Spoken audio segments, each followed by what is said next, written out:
Yeah. Crew members, we're just about to get started. Swing on by the crew lounge. If you're not a crew member yet, click that join button right next to subscribe and become a crew member today. If you're not a crew member, go into the class. We'll get there soon. Don't worry. Rookies, go ahead and take them in.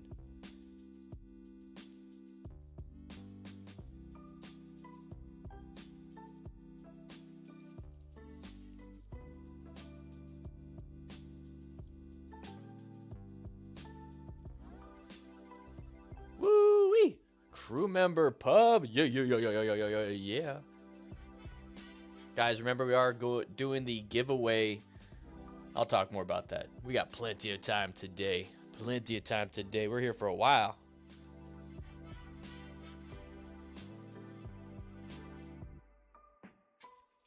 Crew members, get into the lounge. Woo-wee. We got some more crew members. Marinero. Hopefully I said that right. Welcome to the crew. Guys, we got some breakfast burritos here. Get yourself something. It's 10:30 here in the morning, so it is a little bit early for us. But here's the thing. It's probably not early for you, but grab yourself a burrito. Wait, what? It's Tuesday. It's Tuesday. We literally could have had tacos for Tuesday, and we got burritos. Whose idea was this? Huh? All right. Come on. Could have been on the nose. Grab yourself a burrito. Have some fun. We're going to go into class real soon. We're going to be talking about some pretty crazy crashes. We got 99 lives today. He's got some great footage. We got Moto Stars, Moto Madness. We got all those big names. All the links are in the description for their channels if you want to just watch them yourselves. Great content. We're just going to go over the medical side of a lot of it. All right, let's go ahead and get into class. Remember to let all of them know to get into the crew lounge right here with all the cool stuff. They have to become a member. So crew members, let them know. Rookies, the $2 guys, they have to clean all the toilets, but that's perfectly fine. Hey, did you leave something in there? Yeah, you left a log, I bet you, huh? Yeah, I bet you did, Scarlett. Jeez, you're so gross. Woo-wee. How you guys doing? We're going to be going over some of these motorcycle crashes right here on the main screen. Say hi to my little squirrel over there on the far right. Burritos, Brian. Yeah. Rob did some parking lot practice with the Arizona crew this weekend. Rob, dude, I've been hearing about the Arizona crew. I've been the Phoenix crew specifically, and every single day or weekend, I keep saying day. MH 1983 says something about having a class, and I got to make my way up there. How you guys liking it up there? Where do you guys practice? I'm gonna go. I need one of my days just to go up there and surprise ya. No, I'm just kidding. I won't make it a surprise. It'll be like a moto meetup practice day, just kind of hanging out. What do you think, Rob? Foxtopher, yeah, new members. I love the biker waves. Whenever we get a new member in here, we do a bike wave. So make sure you sign in. You see right there on the bottom, it's kind of hidden by Pub Me Phoenix US. Become a member. Click that link, or not link. Click the little plus sign. Click the little plus sign. There we go. Let's go ahead and do that. 12:40 in the afternoon, the Hardy Air. Whew. Way late for you. Worked 13 hours last night, Brian. Damn, what were you doing? Hippo hands. Raul, good morning. We're going to get going pretty soon, guys. Don't worry. We have 4 hours. We have 4 hours today. We're going to be going over multiple videos. We're going to have some Q&As. We're going to be having a nice chitty chat, just hanging out. I want to accompany you guys when it comes to your work day, so you can pop in, pop out. Don't feel like you're missing anything. We have the second channel with all the clips and highlights. So if you miss any of this stuff, guys, you can watch. If we go over like 10 crashes, you can watch each individual crash or close call at your leisure on the DDFM clips and highlights channel. The motorcycle training concepts channel, we're gonna go for a ride, have a good time. I'll show you how to do a bunch of stuff on that channel. And then we got this channel right here, guys.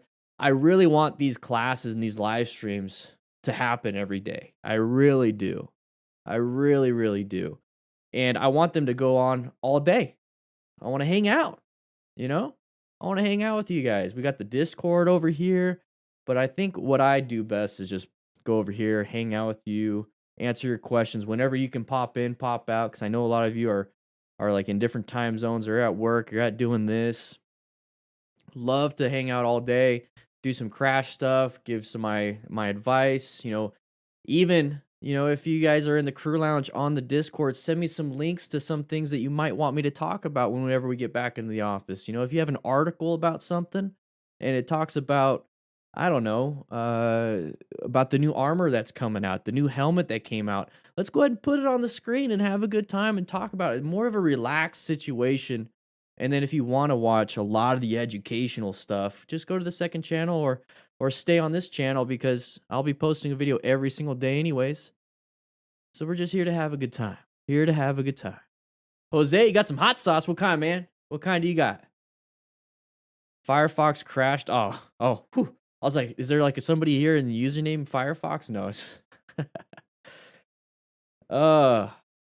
today's Tools Day, huh? There it is. Yeah, never mind. I got it. I get you. Yeah, you don't crash into a bush. You don't, Scarlet. I have nothing else to say. You just don't. Raul, you just click that join button. Oh, there you go. Boom. Gotcha. I'm trying to catch up. Whew. There we go. I'm in the hematology and molecular diagnostics group lead at the reference here. Wow. Big brain stuff. Hematology, huh?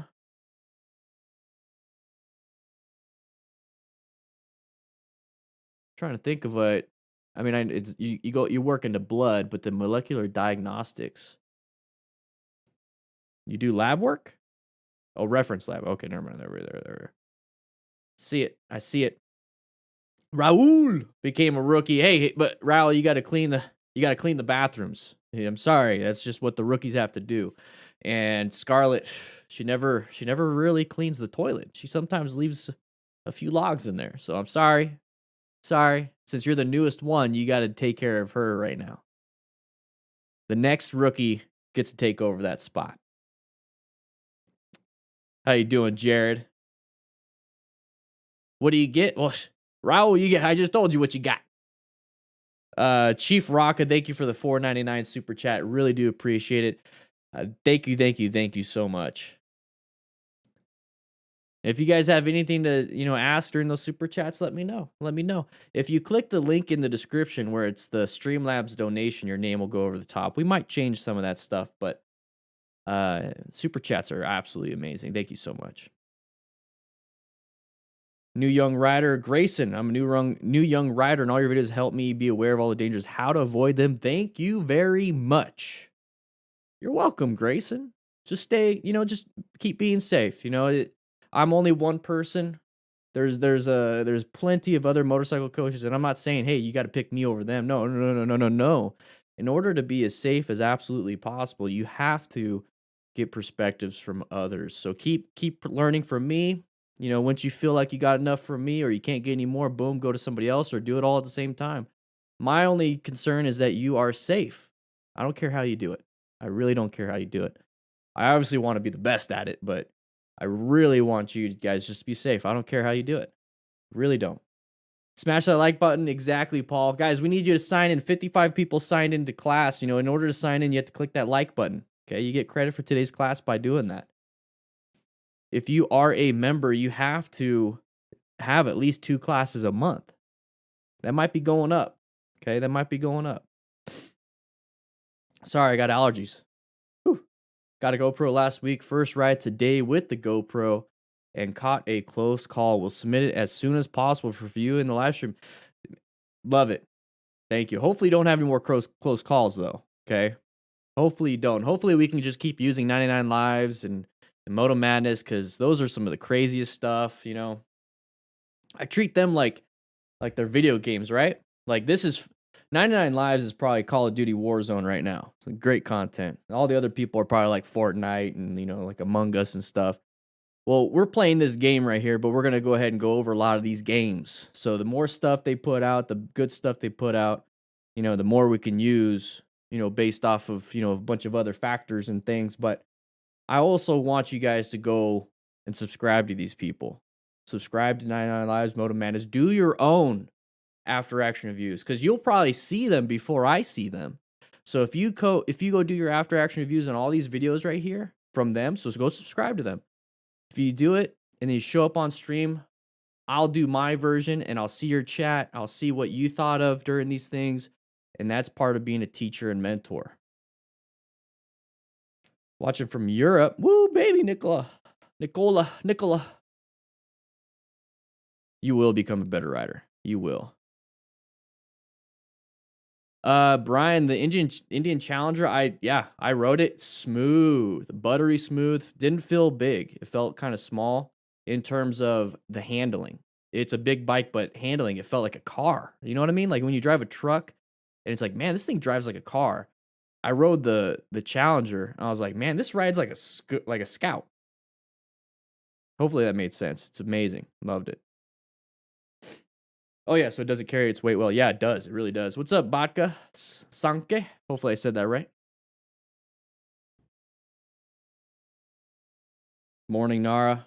Morning. How many motorcycle accidents in a day in the U.S.? I don't know, but there's quite a bit. There's quite a bit.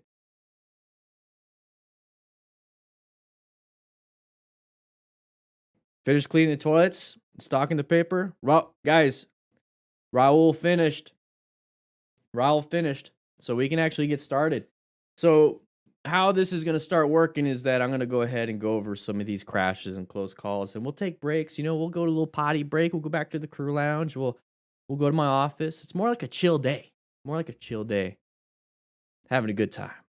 All right. So I got my pen out. Let's see if it works. Okay, we got the pen. Working good. So let's go ahead and do this. Let's get going, guys. Let's go ahead and watch this. This is from 99 Lives. Let's just watch it from the beginning. Make sure you guys subscribe to 99 Lives. I do have the links in the description. So if you scroll down, you'll see 99 Lives, Moto Madness, Dirt Bike Lunatic, and Moto Stars. We'll keep adding to the list. If you guys have any... Oh, where's my ring? If you guys have any other crash channels you want me to start going over, let me know. We'll start doing it.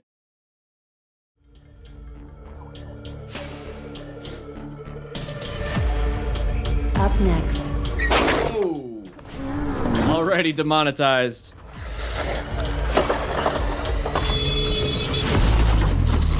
It's all good. Go subscribe to 99 Lives. Good stuff. All right, so line of sight, cars. Oh! So you blurred that out. It's perfectly fine. So front end impact, mid femur, hip, head, full body system. Are you good? Yep. All right. Is that a camera on your helmet? Yeah. And it was. So they kept his helmet on.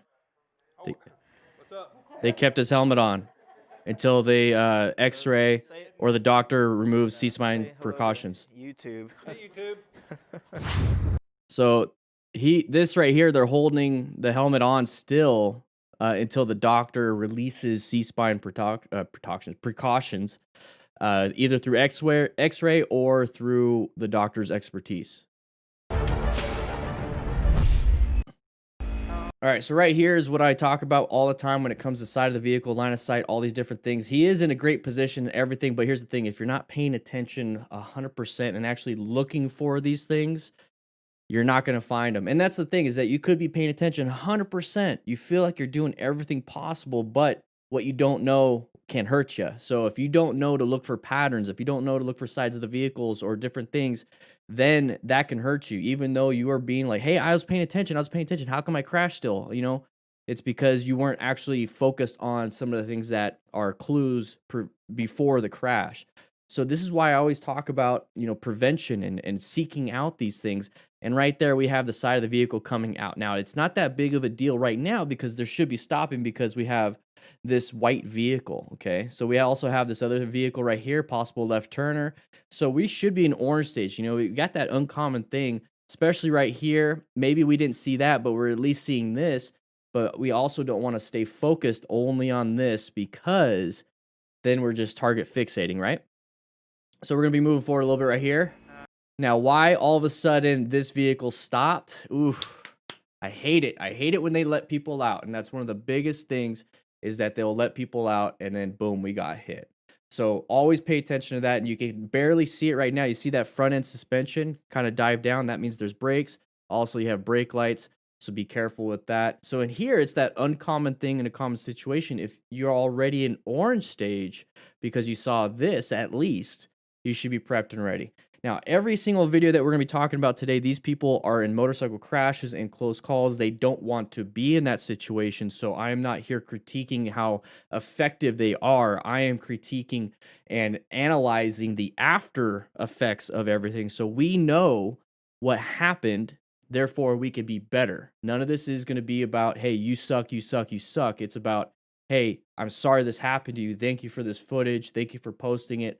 Now we can learn from it. Okay, so I could be wrong in a lot of things. That's why I love you guys having a chat, because then you could start saying things too. Because that's the whole point. It's like a round table after action.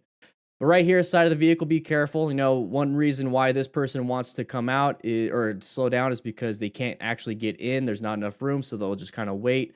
Overall, bad situation. Right here, what do? Okay, we can't escape very well. We'll hit him. We can't really stop right here. We don't have good total stopping distance. So what is it that we should be doing? Well, we can decelerate as much as we possibly can. And I think that's what he's going to be doing, but we have to do it as effective as we can. That's where that progressive brake pressure comes in. We don't want to panic brake, could dump it. We don't want to squeeze too slowly because we're not really slowing down, and then boom, we hit. So we have to practice our emergency red stage maneuvers, okay? This is when we should be going into red stage. We also see that, whoa, let's go back a little bit. I didn't have my pen out. We also see that we should be going 35, so we should be able to slow down hopefully quite a bit beforehand, if not all the way. Let's go ahead and go back because I have that up on screen.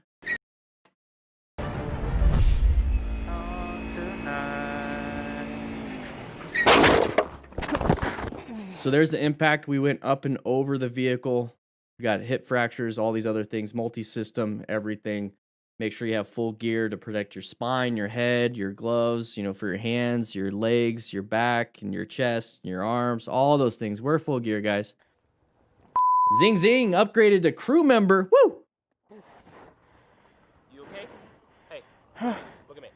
This is where you can rescue another rider if you had medical training. Is that a camera on your helmet? Yeah. And it still is recording. Oh, what's up? Yeah. So Your head and neck's not hurting at all. no, say hello to YouTube. Hey, YouTube. All right, so we're going to be riding lane filtering position. Good. Oh, red.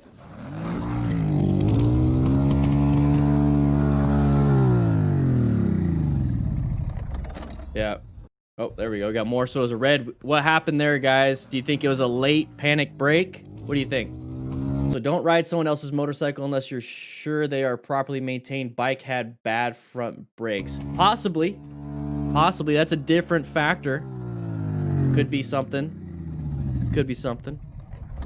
But do you think it might have been... Do you think it might have been too much front brake too quickly? Because look how fast we're going. Let's take a look at this. Say hello to YouTube. Hey, YouTube. All right, so we are traveling at a decent rate of speed. We don't slow down until last second.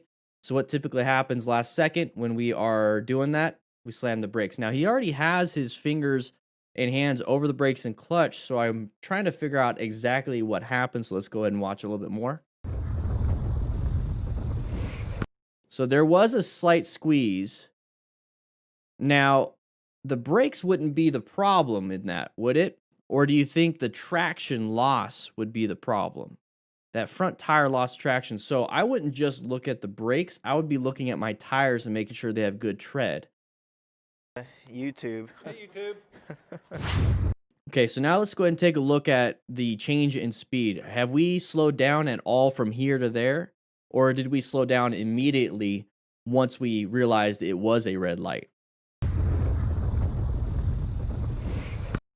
So right here is when we perceived and reacted. We never really slowed down and everyone else slowed down. Did we assume that these vehicles were going to keep going and the last second we had to slam the brakes? I think that might be the problem. So I think it was a panic brake. I don't think the bad brakes, not excuse, but possible factor was really the biggest factor, but it could have been.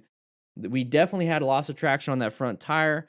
We had our hands already on those front brakes, so he was in orange stage, but he had his hands in orange stage. I don't think he was orange stage up here. I think he was kind of white zoned out. He was not paying attention. So I think he might have just locked up that front tire because he reacted way too quickly and lost traction on the front tire because we applied too much front brake. I believe it was a panic brake. Now, what can we do in this situation? We'll take a look at what we have. Do we have to stop right here? Well, it'd be great because we have a red light. It would be great because we have a red light. But do we have to? So if you're ever in a situation where it's like, oh man, I got to stop, but I can't. So what do I do? Well, you need to find your escape path. So right here, lane split, go through the intersection as safe as possible, even though it's a red light.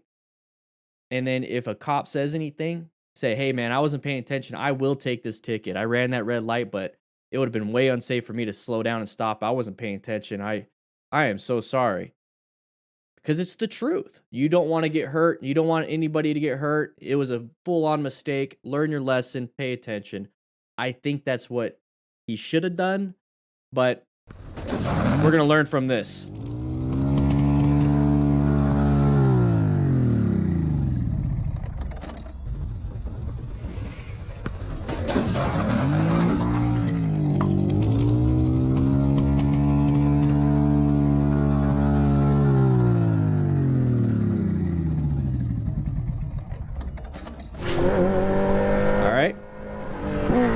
Okay, so high risk, high skill. I don't have that skill, so I don't take that risk. My GoPro. Oh, yeah. All right, let's go. Let's go back home. So I don't understand. Oh. Ay. So this is actually an old video. We've done this video. This is one of my first AARs I've ever done. How you doing, Raul? Great advice. Thank you, man. Thank you, man. Hey, Centaur. How you doing? Glad you made it. All right, so right here, we're going to be doing some stunt riding. Okay, like I said during the first portion is that it's a very high risk and high skill. I don't have that skill. Therefore, I'm not going to attempt this type of stuff because it's too risky. So we talk about risk management. You can reduce your risk with more skill you have in whatever it is. So you can reduce your risk of riding in town with more riding skills. Now, you want to go ahead and do some wheelies. Immediately, it's a very high risk. Okay, very high risk. Let's get this up here. It's a very high risk up here. Let's do this. This is your risk. Very high risk already to start stunting. To the learning curve, you're down here. So when you start stunting, you're right here. You have to constantly improve your skill like crazy to even match the high risk, high skill. You can't do any more. It's still very risky. So motorcycle riding in town is like, about medium, but you start off here. So you can get up to medium skill and still be pretty dang good.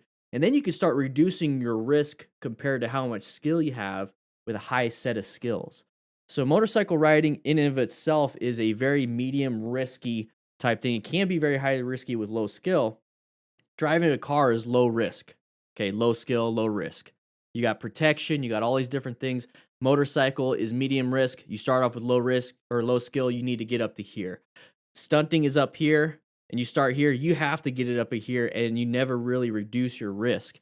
So right here is a very high risk, high skill. I don't have that skill. I don't really care to have that skill, at least not right now. So I'm not doing it. So I can't recommend that you don't do it or not. It depends on your skill level. I'm just going to say I'm not going to do it. So they blur it out. That's perfectly fine. So we got it flipping and flopping. We land on this bottom, on our bottom left side. So when we talk about mechanism of injury, got all these injuries over here. So my assumption is that when he says he broke his collarbone, it's mostly his left, possibly his left. I mean, I got a 50-50 chance on that one. It seems like the bike did roll over him. So now you have the mechanism of possibility, either or. He could have broke his right one because of the impact from the bike. Car just ran right by him. What are you looking for? My GoPro. Oh. All right, let's go. Let's go back home.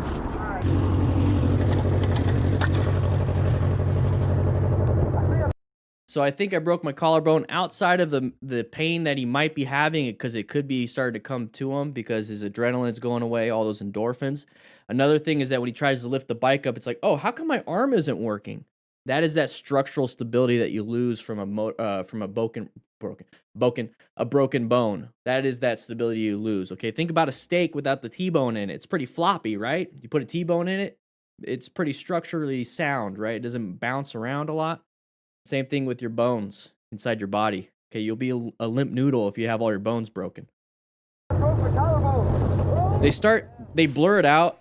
They blur it out because of YouTube and their policies. It could get age restricted and everything if they don't blur out the actual impact.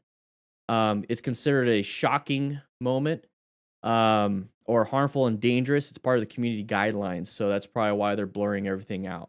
But the originals, if you go to 99 Lives and all that stuff, these are some of their newer videos. So if you go to the original videos of all these people, I mean, it shows it on the bottom right, their names. I'm sure it's not blurred out. So this is going to be a panic break. Yeah, I remember doing this a while back, one of my very first videos, like 2019, like October or August.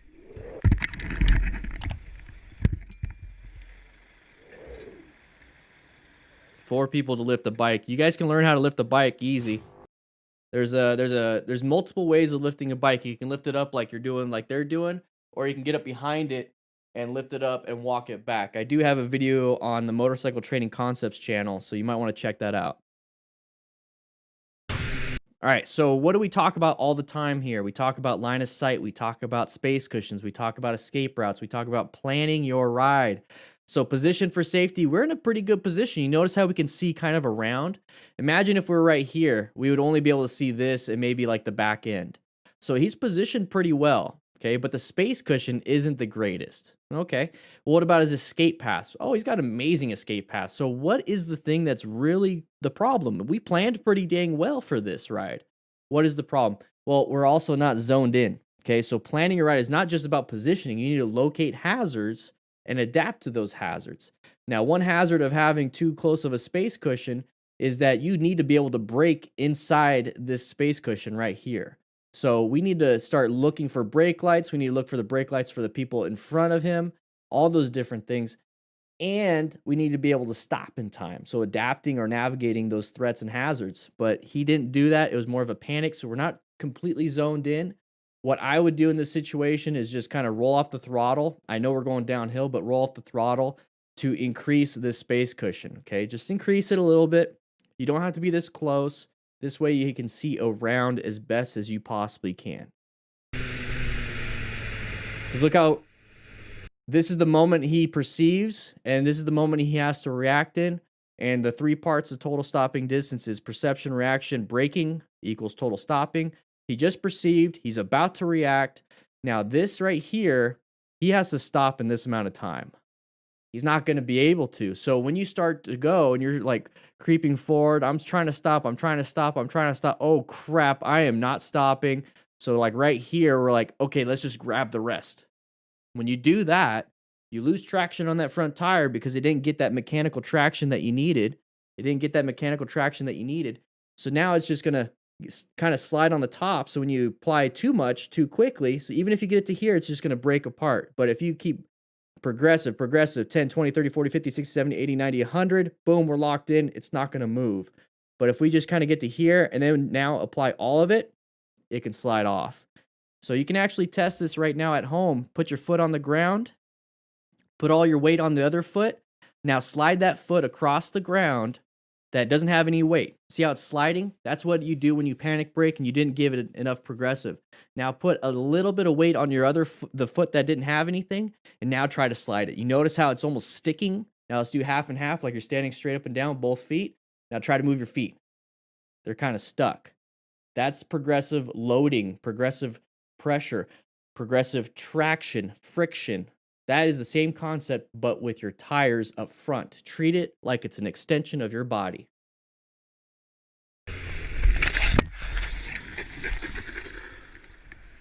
some people are just making mistakes, Nitrous. You know, some people are just making mistakes, and you know what? We're gonna learn from these mistakes, and we're gonna hopefully do better and not do it ourselves.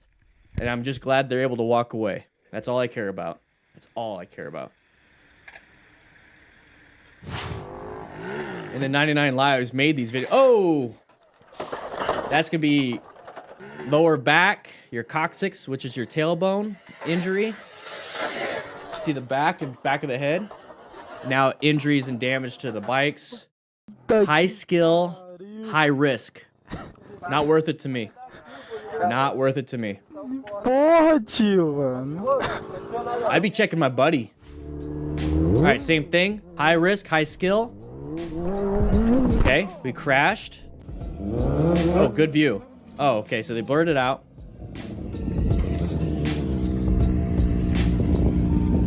Okay, I'm glad he's able to move. So the fact that he's able to run and move and has full mobility means hopefully there's no broken bones. Could have hairline fractures and still do all that stuff, but that's a good sign when I see my buddy get up and run. All right, well, there it is.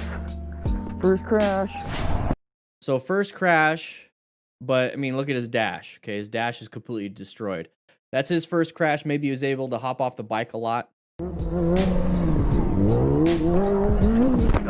So I'm gonna, that impact, it pushes all the air out of your lungs, and you can lose your air if you get too much, but sometimes you just get it right back. It's gonna be blurred out, but this is right here. I want to focus on mechanism of injury only on this video. So right here, this is the moment right before impact. So if you notice right here, right before impact, we're gonna fall to our right side.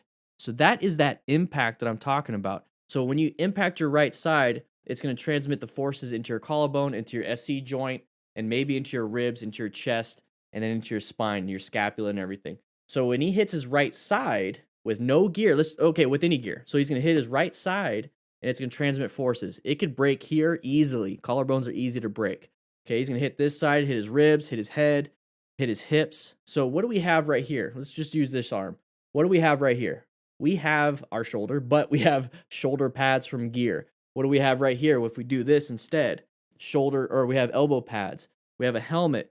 We have hip armor. We have knee armor. We have boots. Okay, so that armor is to hopefully absorb as much of that impact force so it's not transmitted completely into the collarbone. It could still be, depending on how bad of an injury or impact it is, but hopefully it's going to prevent the breaking of the collarbone or any damage in the shoulder girdle.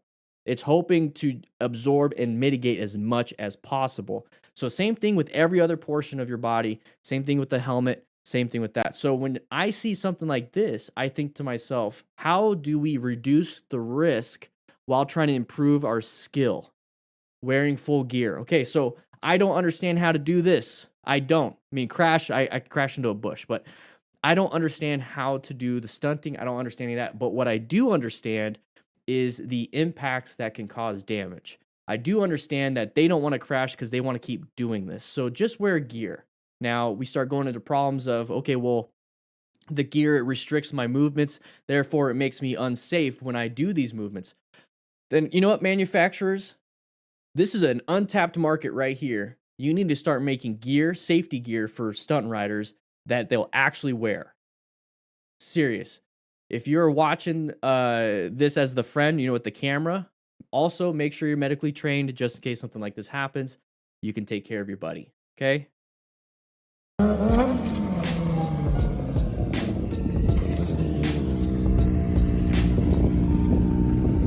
1 second. All right, well, there it is. First crash. God, blimey, it's been so long. Team.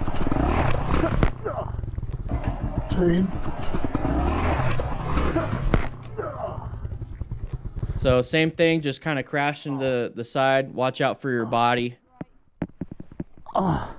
So your mount snapped off your... Yeah, I bet it did. Ow. check your body. Same concept. Hitting the sides, impacts, everything hurt your back. Hang on, don't move. Okay. Was she a passenger? Oh. Ow. Double check each other. Double check each other. Oh, there we go, guys. That's a... I'm glad you're laughing about it and having a good time, man. Oh, oh, that really hurt. Oh, let's go back a little bit. Oh, that really hurt. All right, left turn in intersection. Look at all the stuff around you. Okay, slow it. Whoa. I was going to say slow it down. Too much throttle. Too much throttle. Lost traction on that rear tire. Slow is smooth. Smooth is fast. I'm good. Okay, so be smooth with your primary controls. The throttle, the brake, the clutch, the shift, everything. Be smooth with that. The bike wants you to be smooth. The bike absolutely wants you to be smooth. I keep mentioning that because it's so important. Really hurt. So in the middle of a turn, we're going to go and go and go, but we're not completely out of the turn. So we're turning. We talked about that traction, okay? So braking, or I'm sorry, acceleration, deceleration, and turning needs traction. So when we turn the motorcycle, it needs tire traction. When we brake, it needs tire traction. When we accelerate, it needs traction, or you're just going to spin the wheels. So if we're in the middle of a turn, we're using traction. We're using friction from the tire to the ground. But now we're in the middle of a turn. We're turning still kind of hard for the speed that we're at. And now all of a sudden, boom, we're going to do this. It doesn't have that grip. It doesn't have that mechanical traction that you need to actually grab and go.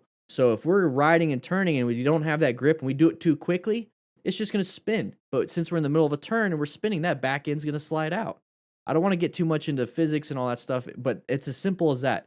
Try to do as little jerky movements as possible. So if we're in the middle of a turn, you can give it throttle. Just don't jam it down. Just give it some smooth throttle. Give it some smooth progressive brake pressure. Get prepped and ready so you have a smooth turn. That is the most important thing you could possibly be doing. This right here, watch his right hand.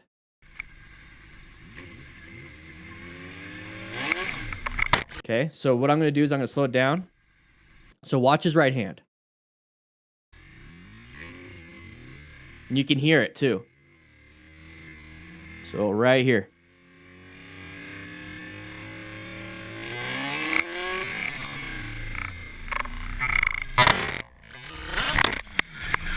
So that could be right here, your control. You might have messed that up, or it could have been a stuck throttle cable, or it could have been a bunch of other issues like ball tires, and maybe you just gave it a little bit and the ball tires just spun, and then all of a sudden it did this. There's all these different factors, so you also want to make sure that your bike is in good shape, but then you also want to make sure your skills are doing good. Yeah, Jonathan, hopefully he did have sliders. You never know. Ducati Scrambler, I love Ducati Scramblers. They have a lower CC one. Yammy Noob, I would go to Yammy Noob about that. He loves his Ducati Scrambler, loves it. He has the desert sled.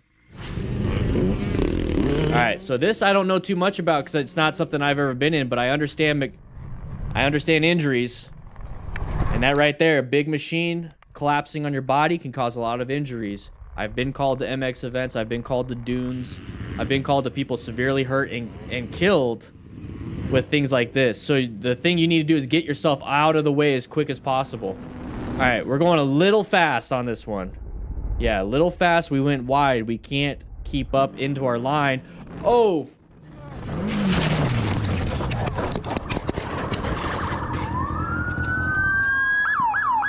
I almost thought I saw a fatality. Holy sh... Idiot! What the f***'s wrong with you? Show us your hand. Hey, Trent. Still recording. What's that? Still recording. No That goes in the evidence. Yep.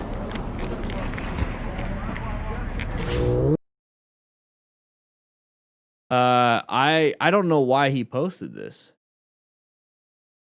I don't know why he posted this. Unless it was a legit mistake, but the thing is, it sounds like the cops were on scene real quick.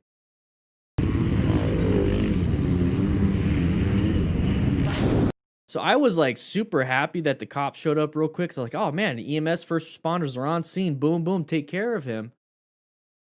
But they seemed pretty damn pissed. So I'm assuming that they were following him. Yeah. I think the cops were trailing him at speed, maybe pacing him, and then he's just trying to take off. So he's going really fast. So he hit a bump from the bridge. Okay, that can happen to you. So let's say you're not going fast, you're doing everything you can. You hit a bump from the bridge, it can kind of mess you up a little bit. So if they were chasing him, that's very interesting, Kilroy, if they were. But if not, let's go ahead and put that out of the idea of everything. So right here, we're going too fast in the middle of a curve. This can happen to you as a new rider, accidentally misjudging the speed that you're going for the curve itself. So we went a little bit too wide. Now, this is one of those big problems about going too wide when we're out in the street, especially if we are racing. Okay, so now we're putting ourselves definitely in this position. We're racing, we go too wide. Boom, we have natural hazards out on the road. It's gonna be other cars, potholes. Out on a track, you have a nice runoff and no oncoming traffic. So reduce your risk by taking to a track, but we're gonna keep watching this in case you might have messed up as a new rider. So luckily, I think I have to go frame by frame because luckily this right here is a car that swerved out of the way. This would have been a fatal accident right here immediately. So do you think running away from the cops, do you think racing out on the streets is worth this? You can kill the people inside this car. Yeah, you have a 500-pound machine plus however many pounds you are. If you go through the windshield, you kill everyone up front. Your machine destroys the vehicle, whoever's in the back seat. Now they're just up to physics. Is that what you want on your conscience? I don't think so. If you're dead, do you want that on your family's conscience? I don't think so. So don't go racing. Don't go, running from the cops. It's not worth it. It's not worth it. Now, if you make it as a mistake, do you still want all those things on your conscience? If you're a good person, probably not. So if you're a brand new rider and you don't want to make mistakes like this, go out and practice, go out and train, go out and get more and more education. Once again, risk is here. Get your skill up and manage that risk. So lucky. So I want to say, because I see some blue, I want to say his GoPro caught some cops. Probably not. He's so lucky. Cops were on scene immediately. They're probably chasing him. Without lights, maybe pacing him. You idiot! What the f***'s wrong with you? Show us your hands. Cops like that, I'm going to tell you right now. That cop, that police officer, absolutely loves the public he's serving. To see somebody almost kill an innocent person gives you that reaction. I don't know how many times I have said that in my head because I keep it to myself. I'm a firefighter. And I've wanted to, so badly wanted to tell them, just tell them off. Okay, a little quick story. Let's go to my office. A little quick story time. As a firefighter, this is bringing up some memories. So you know what? Maybe every single time a call or a close call like this will bring up memory, I'll go ahead and share some of my firefighting experience on this one. It was within the first 3 years of my fire service, late at night. So like 2 a.m. It was around 2 a.m., something like this. It was in a neighborhood, a well-off neighborhood that I never really thought anything really bad happens. We get called for a vehicle into a house. So vehicle versus house. Pretty bad. So you start thinking, you start putting things together. 2 a.m., huh, Scarlett? You're probably doing it too right now. So 2 a.m., Scarlett. Vehicle striking a house, vehicle versus house. What do you think immediately? Drunk drivers. Probably thinking drunk drivers. It's in a neighborhood. Oh, that could be bad. 2 a.m. People are sleeping. There are people inside the house. Definitely people inside the car. So you start going through this checklist in your head and you're starting to get a little concerned. You're starting to trying to figure out how many patients do I have? So immediately, since it's versus a house, it's going to be a huge alarm. There's going to be a lot of people being sent, battalion chiefs, multiple trucks, multiple ambulances. I was on a truck at the time, so I was showing up, or a fire engine. I was showing up, and it was a group of 4 young males drunk out of their mind in a small car. It was a corner house, so, like on the corner, you start to turn, obviously, so those houses on that corner.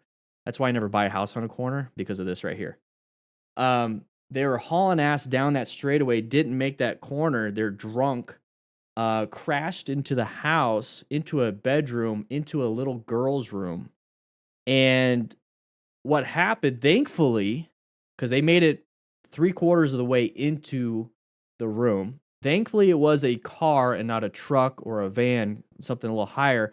It was a low vehicle. So what happened was the hood, here's the bed, the hood, when it crashed through the window, basically, it went underneath the mattress that she was on, and it launched her up like this. So she went flying into her closet at a high rate of speed. Okay, so she was injured. I believe it was an 8-year-old, something very tiny, very tiny. My patient was the drunk driver. So I didn't have her as a patient, and I was packaging all the other ones too.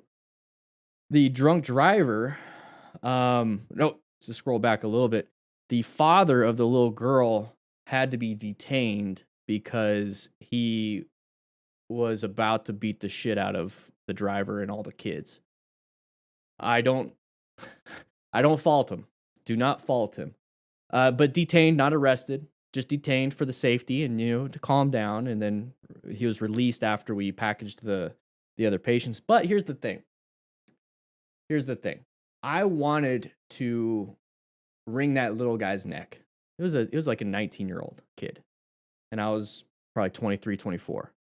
I was so pissed.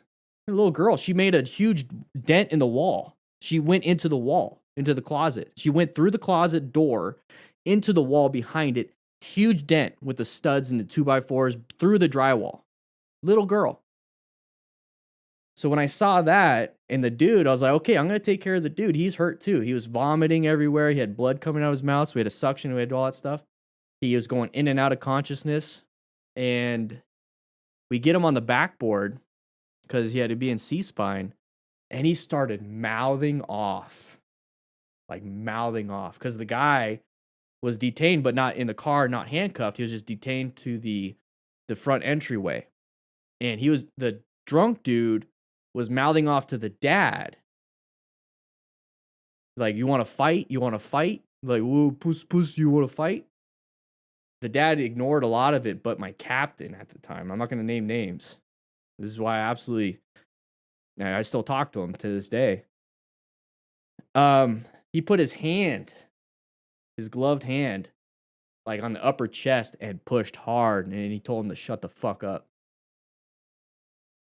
And he was just like, I've never seen him that angry. I think it's because he had a little girl at that same age and everything. I've had many times where things like that happened, and I wanted to say those things and do those things, and I know the person that said it, my captain, is not a bad person. Very caring, very caring. So when I see a cop, let's go back to class. When I see a cop say something like this, let's go ahead and show you. What's wrong with you? Show us your hands. Hey, Trent. Still recording. What's that? Still recording. No, that goes in the evidence. It might sound like a mean cop, but that cop has seen some shit. So that's why I have this feeling of, you know what? Probably deserved. I give him the benefit because no one here knows what he's gone through. Exactly, Kilroy. No, Your Honor, our captain didn't push him. He was so drunk he fell. We never did that, but we had to. I just want to share a little bit behind the scenes. That's kind of the reason why I stopped being a firefighter, that secondhand trauma. So that's why I'm here full time, but I want to use what I got. Okay? Yep.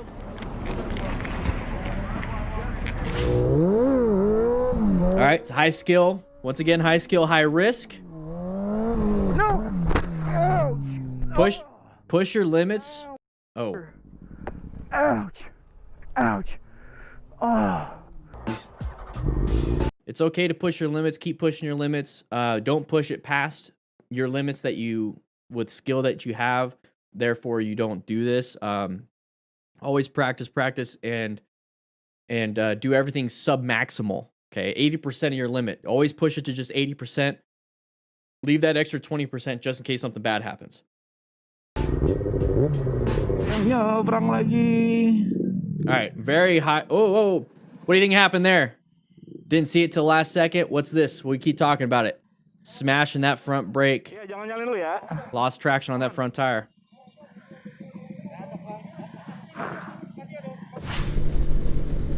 See you later, Brian. Pay attention, pay attention, pay attention. Gas, gas.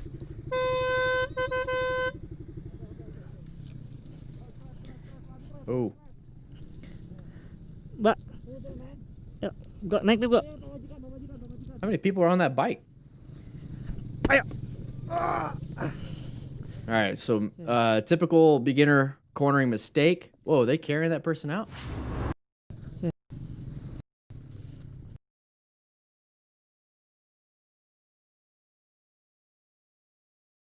Whoa, they're like straight up carrying that person out. Very interesting. Very interesting. Ori Wolf, do you have any advice for a new EMS? So like EMT and stuff like that. Rely on your training. If you start to really put yourself in the moment, you're gonna have a tough time. Rely on your training. Treat patients like they're numbers, as sad as it is, for the beginning. Once you get comfortable with that, then start to really work on that bedside manner. Your goal is to treat their bad day. Okay. But also protect yourself. You know, don't be afraid to speak up and talk. If you have an employee assistance program where you can utilize your insurance to speak to a therapist if you need to, please do. Okay. I only lasted 11 years because I never spoke to anybody. That's it. All right, so we're going to be going through this corner a little too fast, a little too wide. Okay, we have a passenger. That's going to change up some of the dynamics of your bike. So your suspension's not going to be working like it should when you're by yourself. Your turning needs to be smoother and slower paced. Same thing with the braking, same thing with your acceleration. So that really depends on your traction too. So your tires will need to be in good spots. Practice, practice, practice, practice. You really need to pay attention when you have a passenger. So if you really want to do that, go to Motorcycle Training Concepts. Do the parking lot practice, but then add a passenger. See how well you could do with a passenger. Get that confidence up. If you're not confident yet and you want to take a passenger, just take it as slow as you possibly can. So just do the speed limit and then minimize some of that risk by taking easy routes, easy roads. Stay in the right lane instead of left lanes. Don't pass people. Just take your time. Good planning, so positioning, locating, adapting, navigating, all those things. What is it? So a little too wide. Big crash. Learn to rescue a rider. So don't pick up that person and carry them off like that. There's no C-spine precautions. It's blurred out because 99 Lives felt the need to blur it out. So that's perfectly fine. You know, if he felt the need to do it, then they need to do it.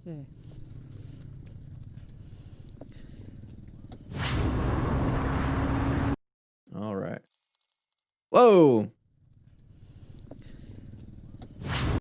I looped my ZX6R back in August from Raul. I rolled on throttle too much trying to avoid hitting a car that cut me off in the middle of the intersection. So, damn, that's a pretty big loop if you just roll on the throttle a little too much. Hey, here's the thing. You're typing, you're texting, you're a member now. So the simple fact that you're here, I'm happy about that. You learned from it, even better. The fact that you're not dead because you would have hit a car, hey, you know, that's life. That's life. I've had so many things that bad happen to me, but I'm so glad not a lot of it's permanent. So I'm glad you're doing well, man. Glad you're doing well. All right, so we're going to go ahead and watch this one. Merging issue, same thing. Well, not same thing. Let's go back. Whoa, I got distracted. All right, so we're going to ride. This is merging. You see him cross that line. Horns don't work all the time. We got hit. We didn't fight for our spot. We just didn't leave our spot and give it up. Now we got hit. Hopefully he's okay. Hopefully somebody came up and helped him out. Look at his leg. His leg's underneath the bike. You see that a lot. That's why you...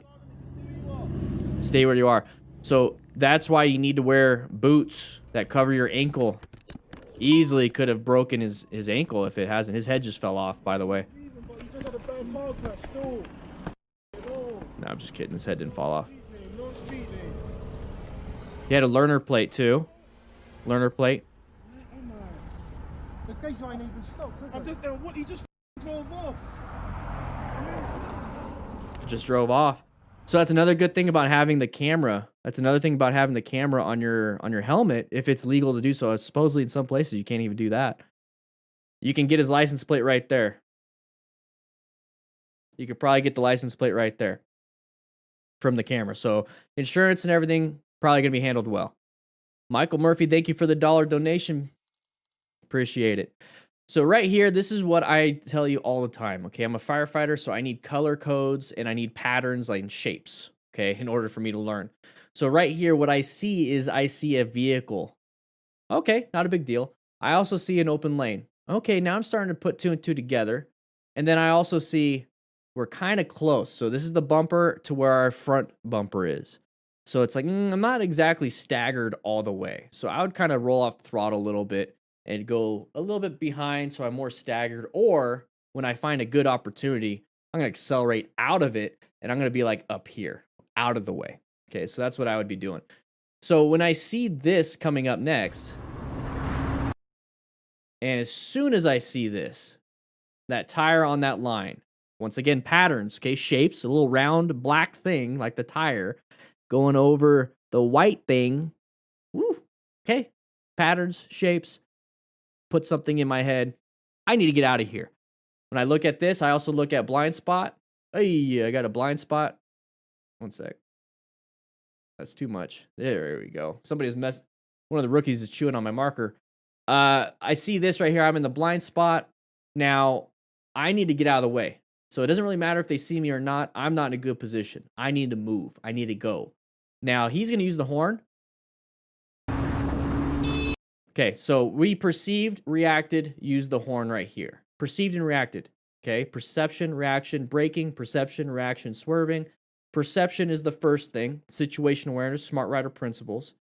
The reaction is what you do with that perception. Okay, so smart rider principles of maintaining your fundamental skills, the SM.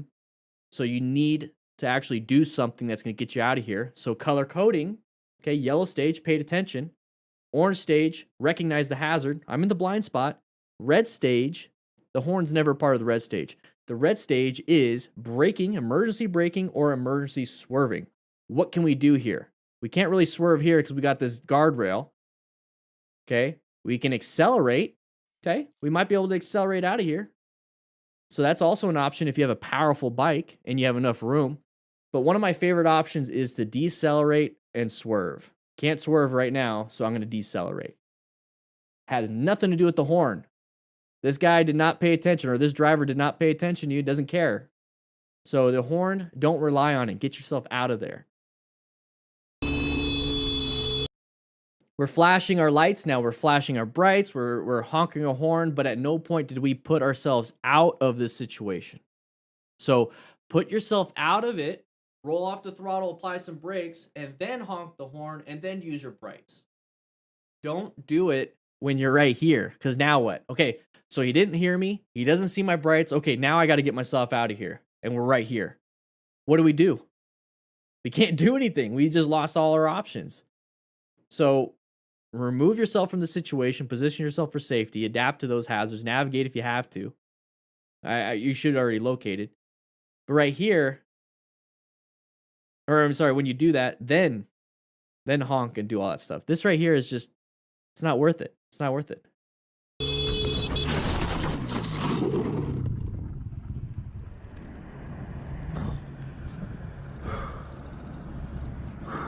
It's like me as a firefighter going inside of a structure fire, yelling at the smoke, yelling at the timbers for getting the alligator skin because they're starting to char up.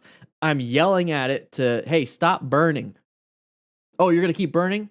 Hey, I see the roof starting to collapse. Stop collapsing. Oh, you're gonna still keep collapsing? Okay, collapse over there. You're not going to collapse over there. You're going to collapse above my head. Okay. Then it collapses. Or I could recognize it. Okay, I'm going to get out of the way. Hey guys, it's collapsing right here. Put water on the timber so it doesn't reduce more of its strength.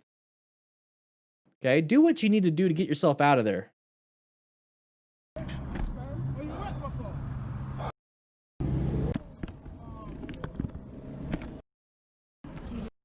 Over. Yeah. Why do you think this guy on the with the camera's on the corner to film this? What happened? What do you think happened here? Do you think speed might have been a factor? Yeah. Raul says, I was wearing full gear, so very fortunate to come out unhurt other than a small scrape on my left arm. Smart rider, Raul. Raul! But you learned. So now you learned. Replace the gear, fix everything, get back on it, practice, practice, practice. Hopefully it never happens again. Yeah. Okay, right here. We got a corner. We have a camera guy set up to film how cool you look, getting your knee down. Getting your knee down. Yeah, buddy, look at you, look at you. What do you think the rider's doing? Well, in order to get my knee down and in order to get a really cool lean, I have to go fast. Well, now we're starting to go outside of our skill set. And now ego's starting to say, hey, we could do it. Yeah, we could do it. When that happens, you need to start be like, whoa, hey, I'm thinking wrong. I'm thinking wrong. I should be able to do this nice and easy, not push my limits. And let's go ahead and take it to a track where my buddy can actually get a good shot. Not here. So right here, we're riding on a very sharp turn. You can notice all the chevrons. So oh man, you look cool. You look so cool. Oh, you scraped. That's going to maybe cause you to jump up a little bit. Okay.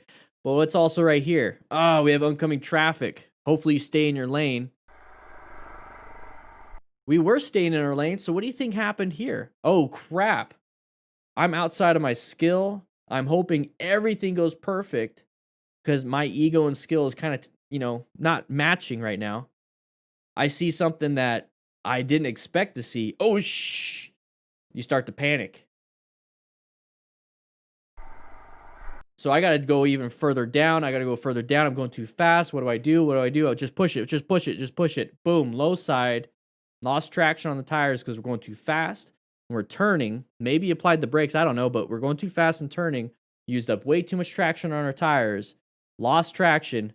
And now we're going to hurt somebody, financially possibly. Or hurt them physically. So be very careful with how you ride, where ego kicks in, where ego doesn't kick in. Ride within your abilities. Don't go past your abilities like this one. So we're going to be riding pretty dang fast. Looks like somebody lost traction and squirrely. Look how far they slid. This is a very good video on the need for gear. He lost traction or something, maybe death wobble. But look how far he slid. And that's all based on speed. Ooh. Is that an MT-07? Write in the chat if that's an MT-07. I want to say it's a 9. But I think they have a different dash. Hey, get down. Look at, he's got full gear. Full gear. Okay, that bike, you're not riding that anywhere. You lost your left handlebar.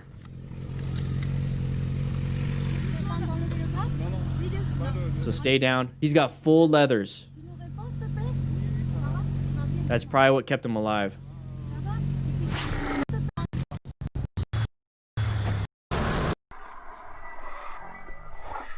(2016) MT-07. Yeah. So right here, blurring out the speedo, whatever. Okay, it's high speed. So what happens when we low side at high speed? Okay, we're gonna have that initial impact, but if we keep sliding across this abrasion, massive abrasive asphalt, it's going to start tearing things up. So the faster we go, the longer we slide, the longer we tear things up. How do we mitigate that? Well, first of all, don't go so fast. Secondly, if you are going to go fast, like a lot of track riders do, wear full leathers. There's a reason why they wear full leathers and not just street, gear. The full leathers. So I'm going to go real quick. The leather itself is not very heat absorbing. It doesn't disperse it, but it doesn't absorb the heat. So when you're sliding across the ground, you're producing a lot of thermal heat, which can be transferred into your body. The leather is going to dissipate a lot of it or not absorb it, so it's not going to go through and touch you as much. You're still going to feel it, especially at this speed. The next thing is when you hit the ground, you're going to have the impacts, okay? We talked about that, so don't break your bones. Have impact-resistant armor. But the best abrasion resistance and the best thermal protection is going to be those leathers. So if you're doing this kind of stuff, get yourself some leathers. Wear a helmet, obviously, gloves, boots, obviously. So he crashes right there. So I'm just going to say at least 2 or 3 football fields worth of sliding. Okay, and I'm talking about American football, the better version of football. Just saying. Sliding. Abrasions. If this guy did not have leathers on, his skin would be right here. His fingers here. His foot here. His meat from his thigh here. His back is completely shredded here. And he's not getting up. It's for death wobbles, it's like the frequency in the handlebars and the suspension are not lined up with what you're doing, so it's just constantly trying to fix itself with the gyroscopic forces, and it just causes you to go down. So bad pressure in your tires, bad suspension setup, too much speed for what your stuff is rated for, and then bad inputs. You could probably start it by doing this with your handlebars. Just maintain your bike, don't go super fast, and don't go crazy with the handlebars. And you'll prevent a lot of that. All right, we're out on track. There's the low side, full gear. So this is what I'm talking about. So this guy right here hit the ground, probably tumbled quite a bit, but still slid everywhere. So we're gonna watch this guy hit, and I'm gonna put it in slow motion. You're gonna just see him kind of tumble and tumble. That's because just like your tires with the traction, is that when you hit the ground, you gave it some traction, and then it's gonna flip you this way, and you gain some traction. It's gonna flip you this way, gain some traction. It's gonna flip you this way, gain you some traction until you start sliding.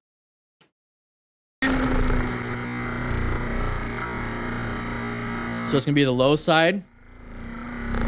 Come on. So low side, he's gonna fall. Gain some traction, flip. Gain some traction, flip. Gain some traction, flip. Gain some, and that's where you get all those impacts. That's why you need to have full gear.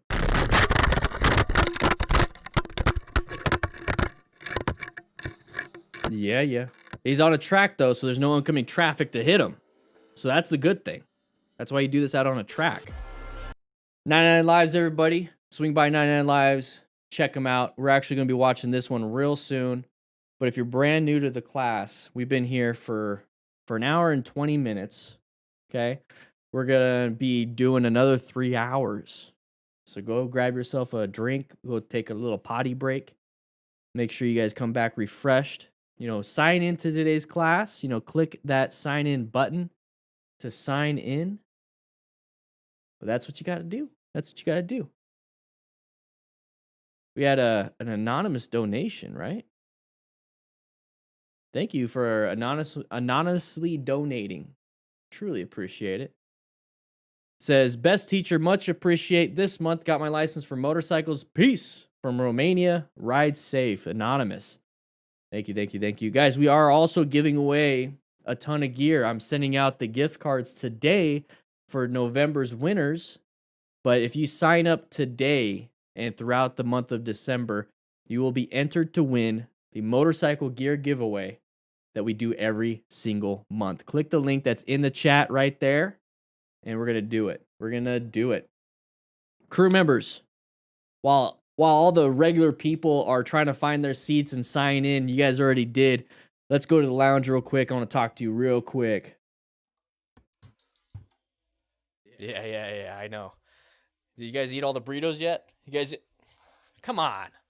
Seriously? I spent $5,000 on burritos this month, and you guys aren't even eating them. Well, they taste like shit. That's fine. Then go get yourself some. And who said that? Rookie. Go clean the toilet. Maybe that's what's happening. You got a little poop in your mouth. Let's go ahead and ride some video games. You know, get some training in. Grab yourself a burrito. We got the best damn online motorcycle community here. We got Rainin right there. Oh, that's actually me up there on the screen. But Rainin's training. Venezia's training. But that's me doing some circles. Man, look at that. Look how good he looks. Woo, baby. What is that? A circle within a foot diameter? Damn. Looking beautiful. Guys, we're going to go over some more stuff. You know, if you're starting to wake up a little bit, good. You know, you want to work out afterwards. We got the gym, obviously. You know, we got the garage if you want to work on some things. We got my office. Nobody going there unless I'm in there. We're going to be going over some more crashes pretty soon. But let's go ahead and go to the classroom. Let's have a little chitty chat and talk a little bit and ask your questions. Just here to have a good time. We got 4 hours today. 4 frickin'. Exactly. These burritos suck. Shut up. Damn. Of course, the person that says these burritos suck sound like a little baby girl with probably doesn't have a beard like me.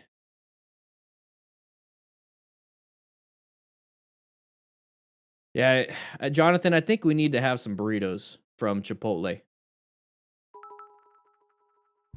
Tim Hamilton entered the gear giveaway. Woo, baby. The little squirrel says hi.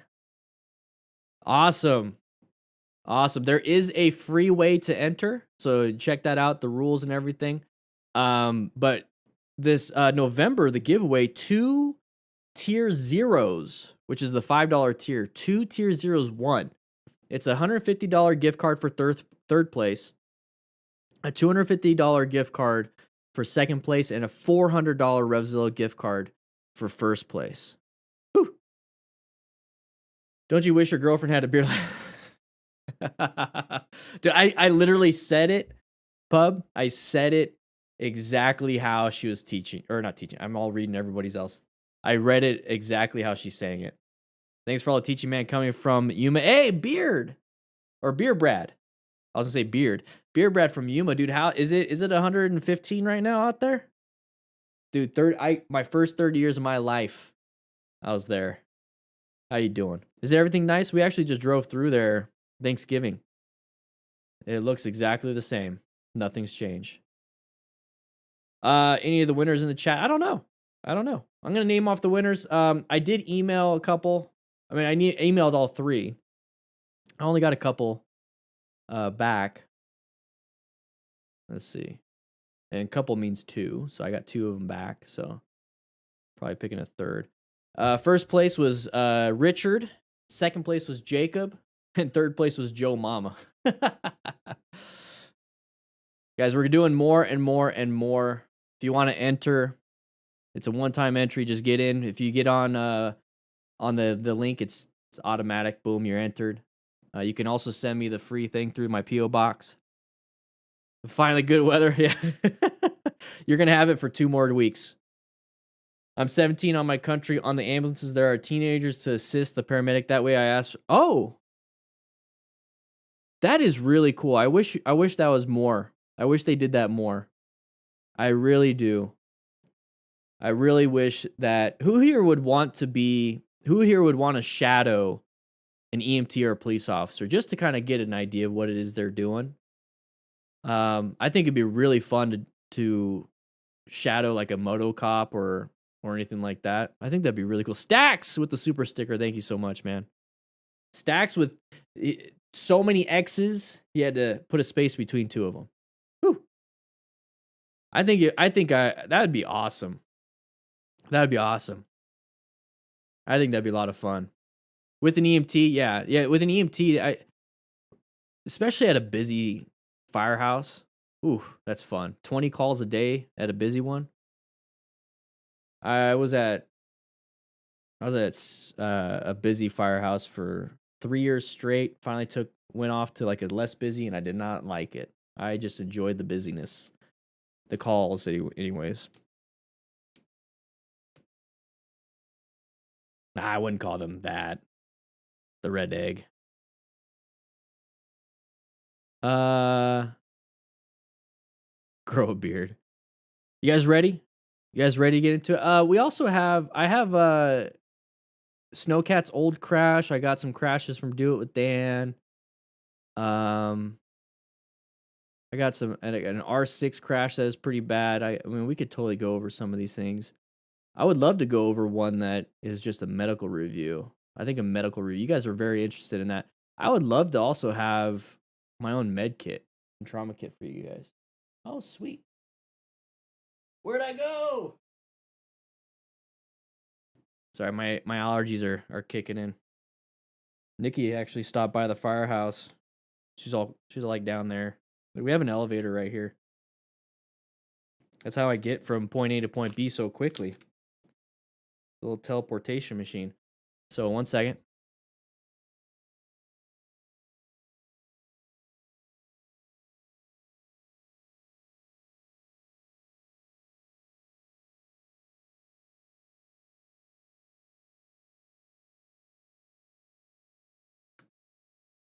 Yeah. Just had a bite of my burrito. Don't worry, guys. You ever heard of recycled firefighter products? Yeah, so like they have the drawing a blank. They have the fire hose. Yeah, the fire hose, like they make wallets out of them, all that stuff. Yeah. I like it. I'm so tired of fire hose and how abrasive it is, so I just You guys ready? You guys ready? All right, let's get back in this. Yeah, there's crumbs all rookie. Hey, can you come here and just vacuum? Oh shoot, that's gonna be loud, huh? All right, just pick them up with your fingers. Yeah, I'm sorry. You know, that bacon piece, that's been there for a while. How come nobody's picked that up? Jeez. Come on. All right, so please note some of the bikers were hurt to some extent in this collection of crashes and may have required medical assistance. None were hurt beyond repair. That right there is also for YouTube. Part of it is the harmful, dangerous acts. If you click one where you can get all the ads, it says we're not seriously hurt. And then the other ones are like if they were seriously hurt. So like that last part, none were hurt beyond repair. That is to hopefully minimize that. Jonathan entered the giveaway. Woohoo! If you want to enter the giveaway yourself, click that link in the description. Ritu with the CHF5. Thank you so much for the donation. You guys ready? You guys ready? Boom. Thank you so much. This is from Moto Madness. All right. Give them a shout out, guys. Links to these channels are in the description. All the ones that I like to watch. If you have stuff that you like to watch, let me know. Let me know. I will take a look at some of those. But until then, here we go. Pedro became a rookie member, baby. Woo! Okay, I don't know if that's going to be copyright claimed, so let's go ahead and do this.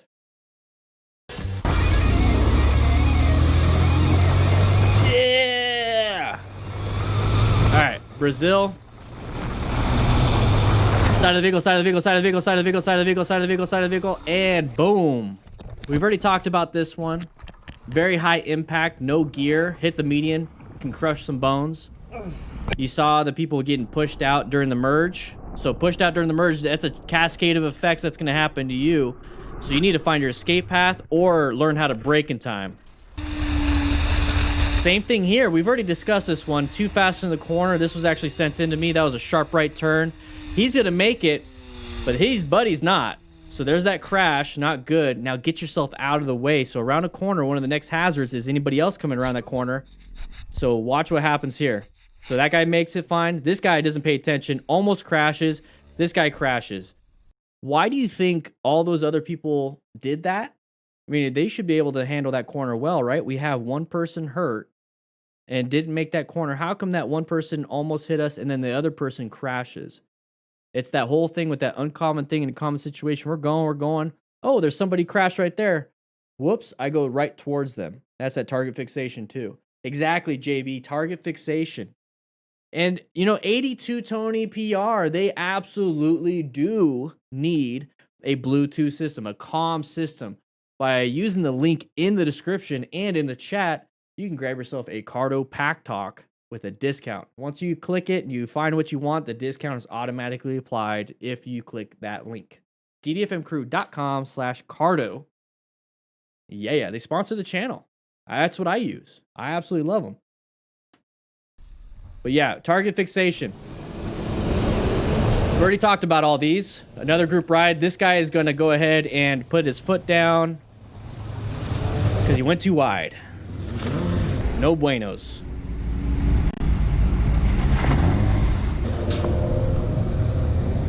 He wasn't going that fast. He just couldn't handle it. Okay. We already did this one.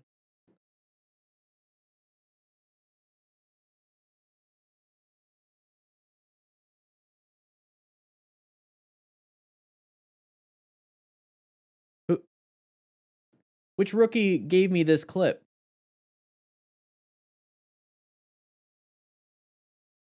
Okay, this one we haven't done. Whoever the rookie was that gave me that first clip, no, you can sit outside for the next 20 minutes. You're in trouble. All right. Jeez. I think I'm going crazy.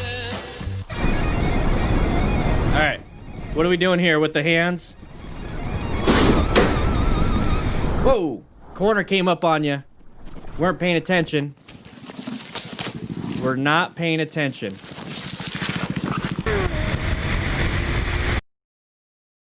Yeah, we could skip that one.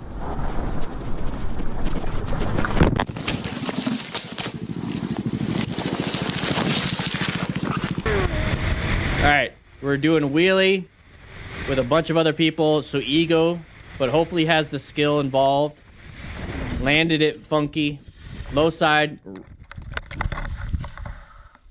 He could have hit that tree. That could have been a lot worse. Could have been a lot worse. It looks like we're having some skipped frames.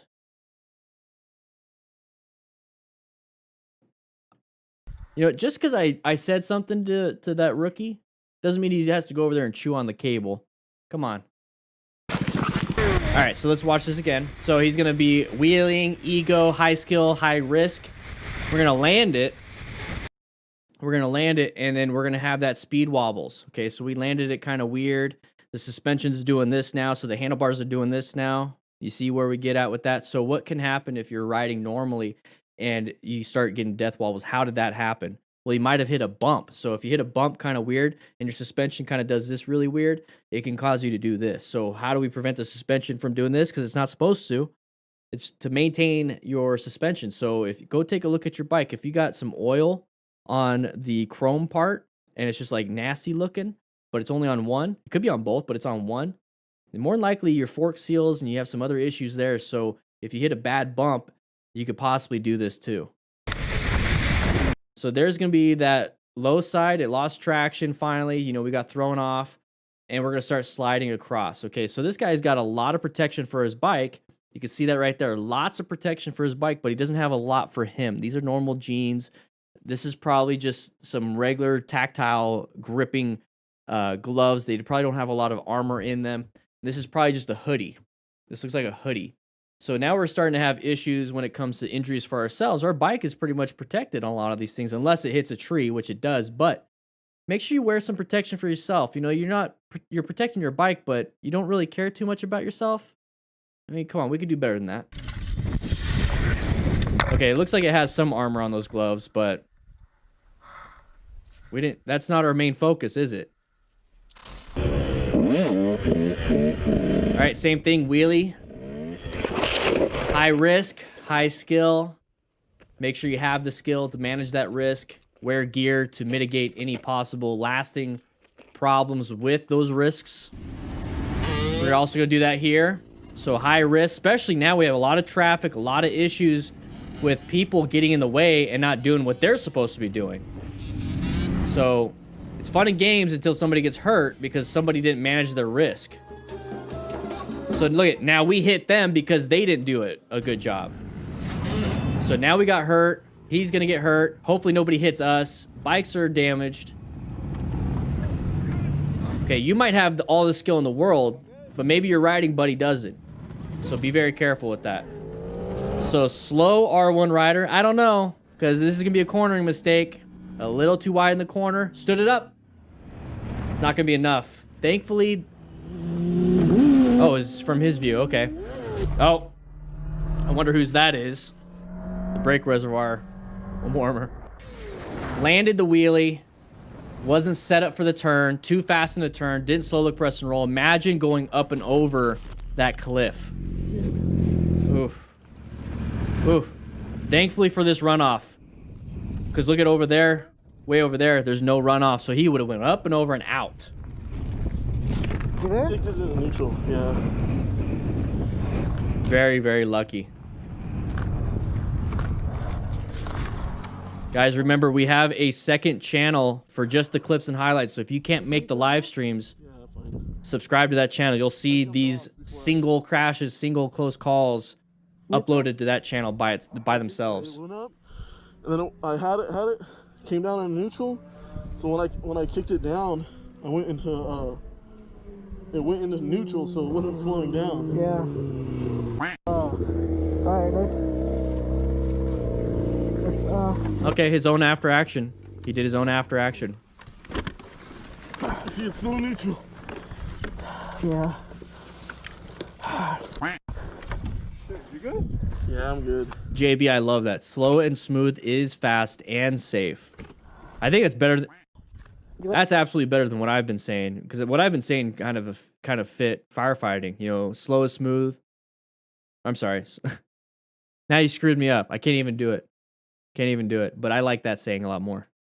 Damn. See, that's how much I like it. You totally ripped out what I've been saying for years with your amazing quote. New quote of the day. JB, slow and smooth is fast and safe. Quote of the day. All right, let's watch this again. Let's just go over it real quick. Nitrous Ninja, slow R1 rider crashed while riding with Max Risk several months ago. Yeah. So we're going fast. We're in a wheelie right now. So high risk, high reward, I guess for them, but high skill. For me though, when I see this, I see a turn coming up. So my only inclination is setting up for the turn. So slow press and roll. We want to, especially with this blind turn right here, I want to stay off over here on the left so I have the best vision. But I'm starting to slow down a little bit right here because I can't see around the corner. So I'm going to make sure I'm prepped and ready for that. So now's the moment he can actually start prepping and being ready for it. But we're going super fast, so we can't even get prepped prior to the turn. So now we're starting to do our braking right here. So if it's trail braking, good. You have that skill? Man, go ahead and utilize that. More than likely, we weren't using trail braking or even slow press and roll because we should have been stopping a while back or slowing down a while back, not slowing down right here for that speed. He gave up his turning because it's going too fast. Now we're going wide and we're going to apply the brakes again, but once if there's a car coming, boom, got killed. So there's also a slight runoff, and more than likely it's because it's a vista point, so you can actually see, you know, for people to park. So the problem here is, one, we got oncoming traffic. We were doing a wheelie. We didn't set up for the turn, and we have a chance of flying off the cliff. So what do we do? What do we do? Slow down as much as you possibly can while we have asphalt and traction. There's nothing else you could do. But thankfully, he's not hurt too bad. But imagine if there was no runoff. Imagine if this wasn't here and it was just the edge. That's the risk you guys are willing to take out on the mountains? Not me. Sorry, just not me.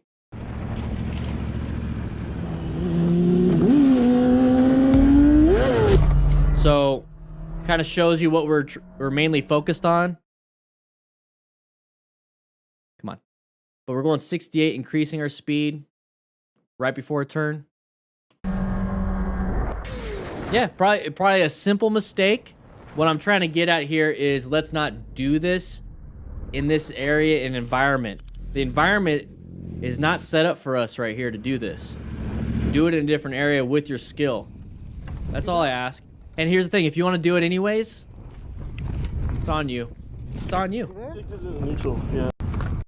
It is absolutely on you if you want to do this. Code 3 Rescue, welcome, baby. I'm just glad he's okay. That's all I care about. See, it's still neutral.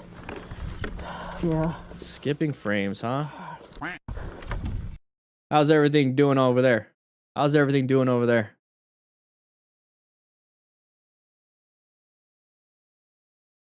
Looks like it's a little choppity chop chop. Don't know why it's doing that. For the first hour, it was fine. All right, we'll take this as an opportunity to get us to the next spot.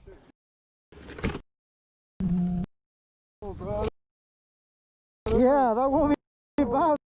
Imagine going off that cliff. Imagine. Ooh-wee. Damn. That's a beautiful view. And see, when I'm out riding, that's all I care about. This is all I care about. That view. That's all I care about. That's all I care about. I don't need to, but that's the thing, that's me. You know, if you want to go out and do these things, I hope you're just safe doing it. I hope you're safe. Code 3, welcome, baby. Bro. All right. Lots of traffic, not a lot of room.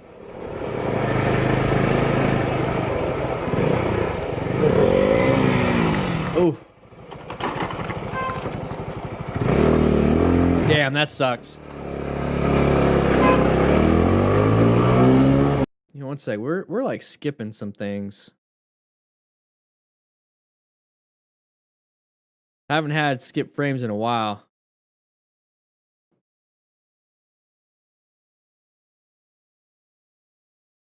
Yeah, skipping frames just even right now. We'll take some time. Galen with the $5 donation. DDFM needs faster internet, guys. Let's all chip in and get him an upgrade. I really think one of the rookies is chewing on the cable. I really do.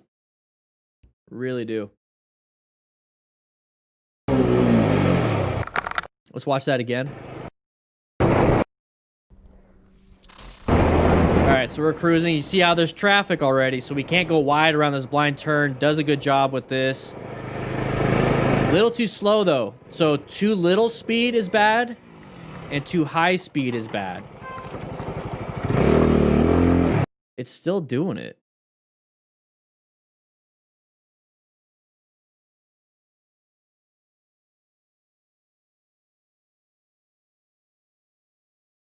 Just double checking with the crew. Making sure nobody's doing anything.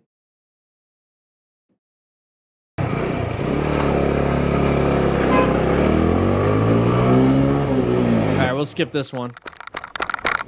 Just kidding. Yeah, it's choppy when I play the video. Let's just go ahead and do this.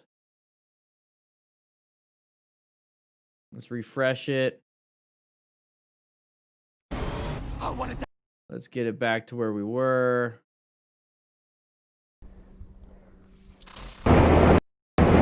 All right, so let's go ahead and watch it. Let's start it all over. Let's start it all over. So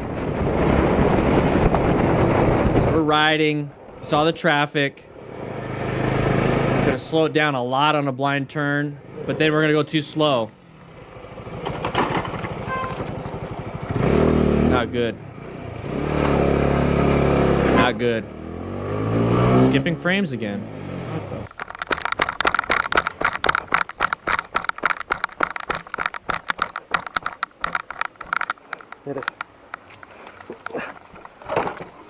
Streamlabs, you dumb. All right. Damn, it bothers me so much.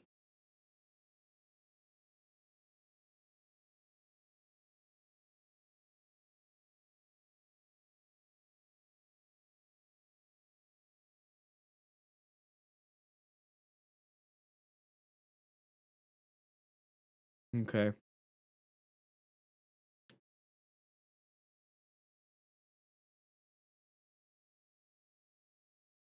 I really want to talk about this one, but every single time I start it,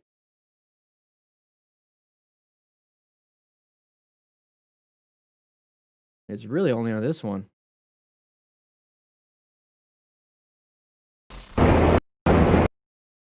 I mean, I got 32 gigs, 3950X. That really isn't the thing.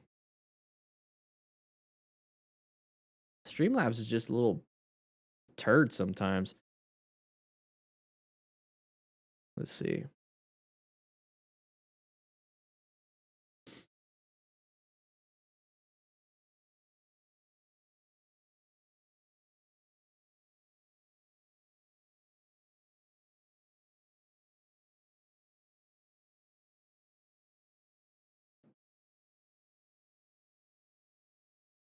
What do I have inside my trauma kit? Kind of talked about it. Earlier. Look at more skips frames. I'm not even doing anything. Talked about it earlier. I basically have a bunch of 4x4s, cling, roll cling. I got scissors, tourniquet, CPR mask just in case, gloves, PPE, stuff like that.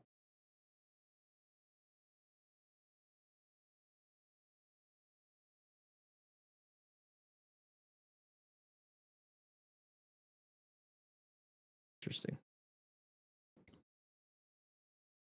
All right, let's try this one more time.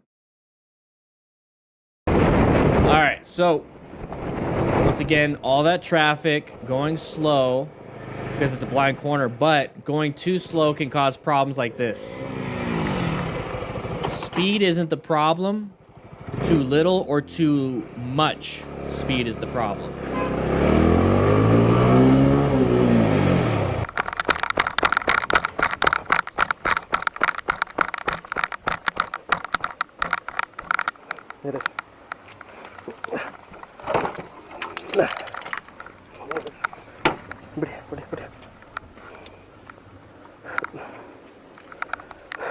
Whoa, what the heck? Went black for a second. There we go.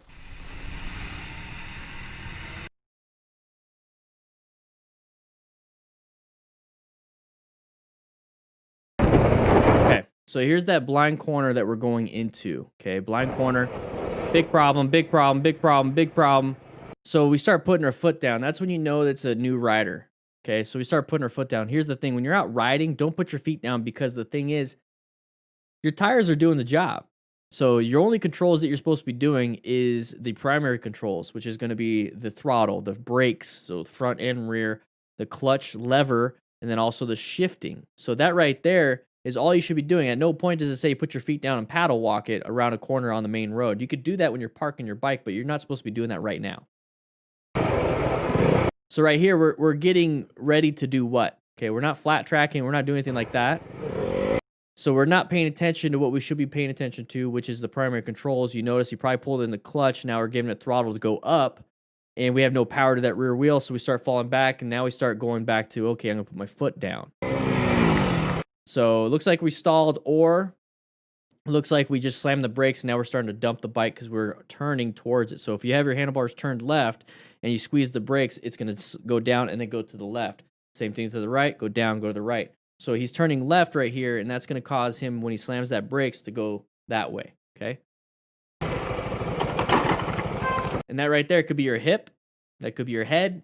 Could have issues. So be very careful with that.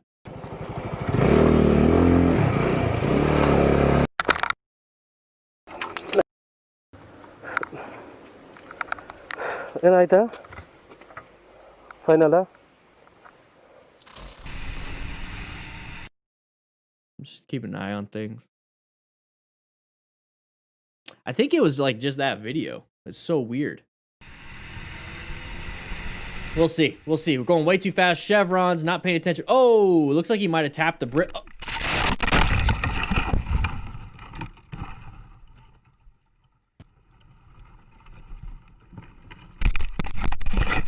Holy crap. You can easily get impaled on one of those sticks, branches.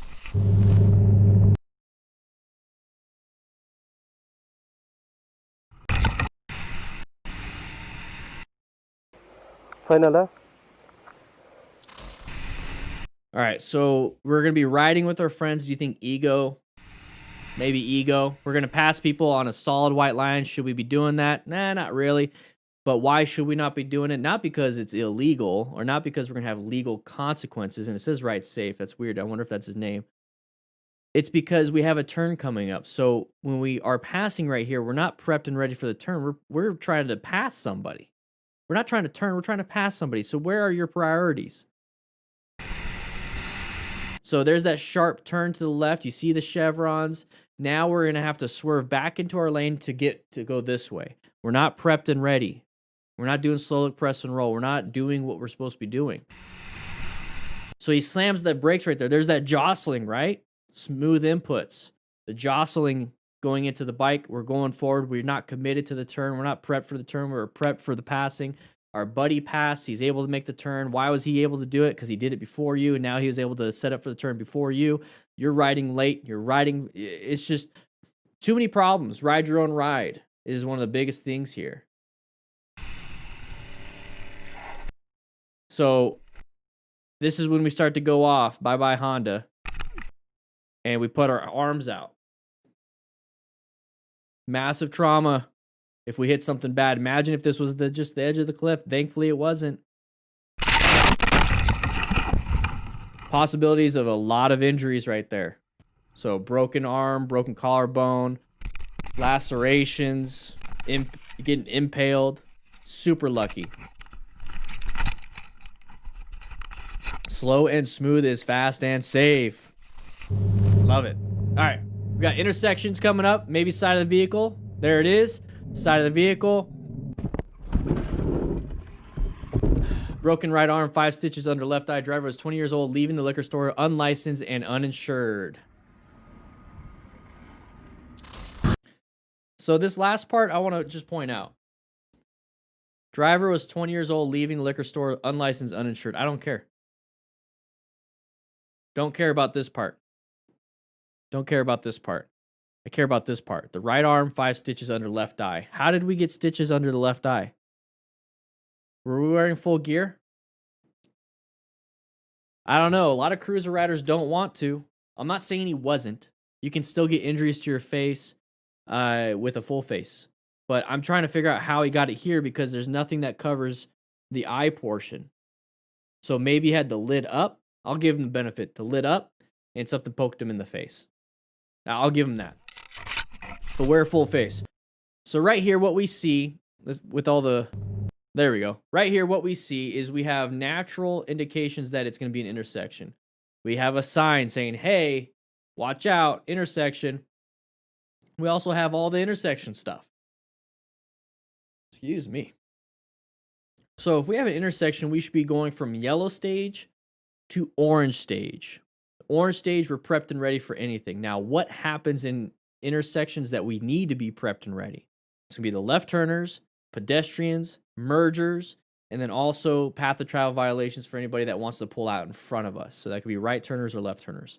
So there's so many different factors that, you know what?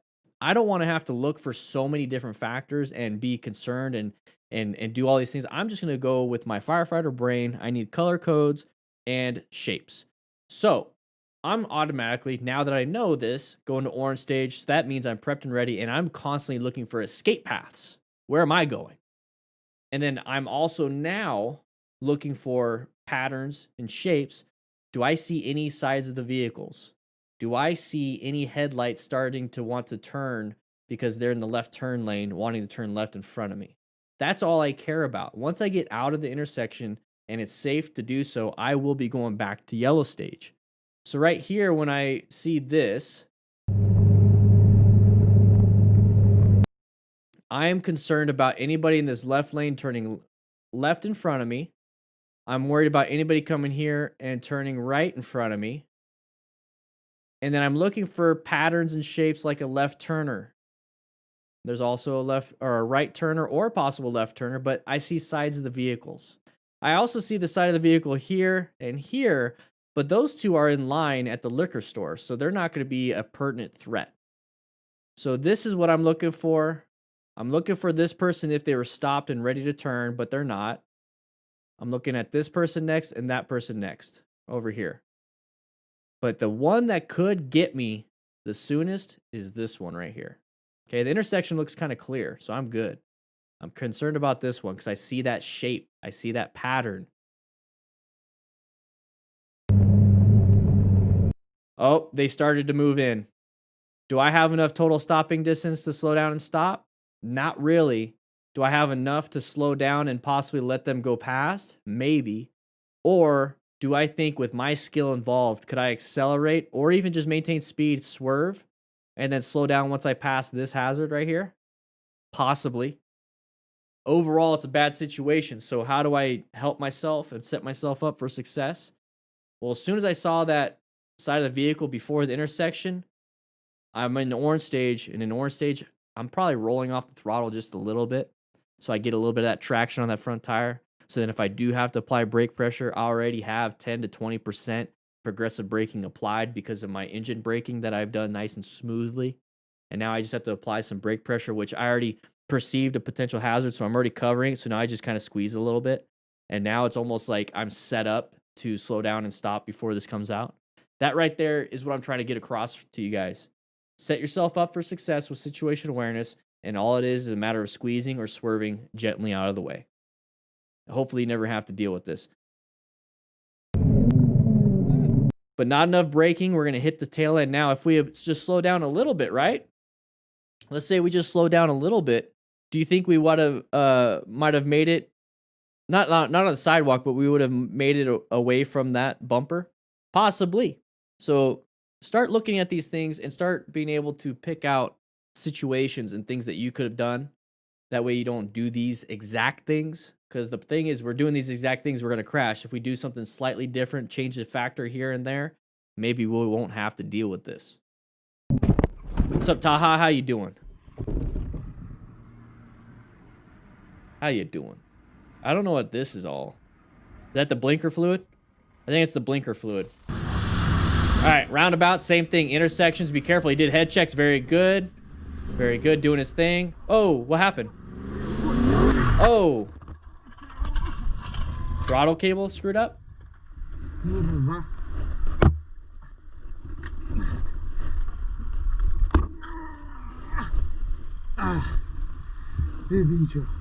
Oh, man.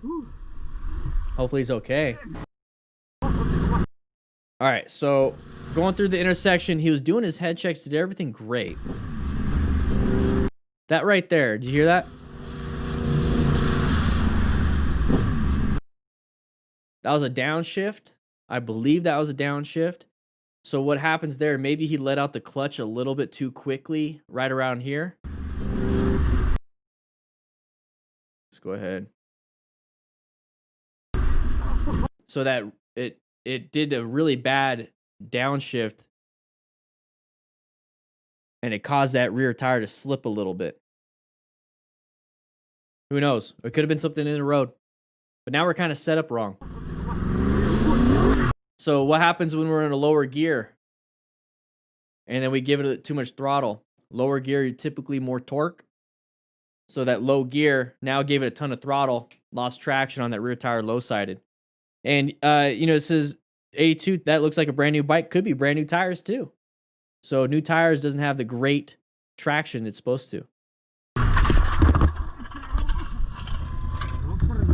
Hopefully it's well protected. It's got sliders on it. Hopefully it's not super damaged.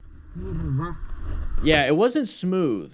That's the biggest thing on this one. It wasn't a smooth maneuvers or anything like that.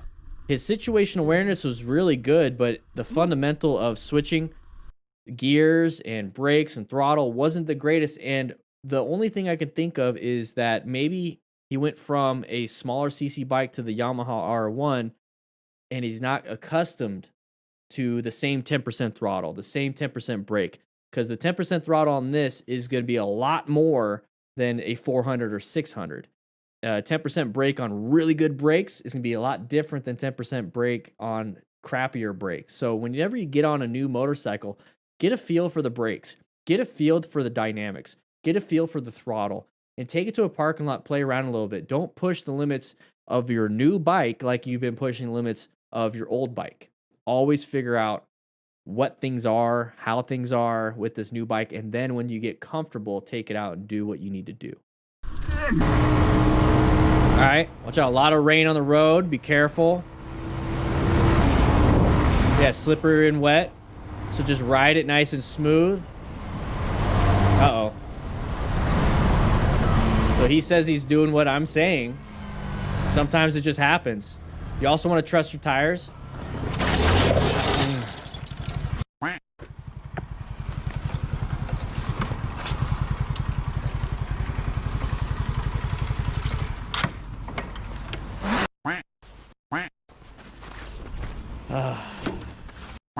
That sucks.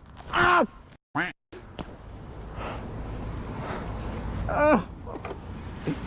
Yeah. dang it, Lil. Ugh.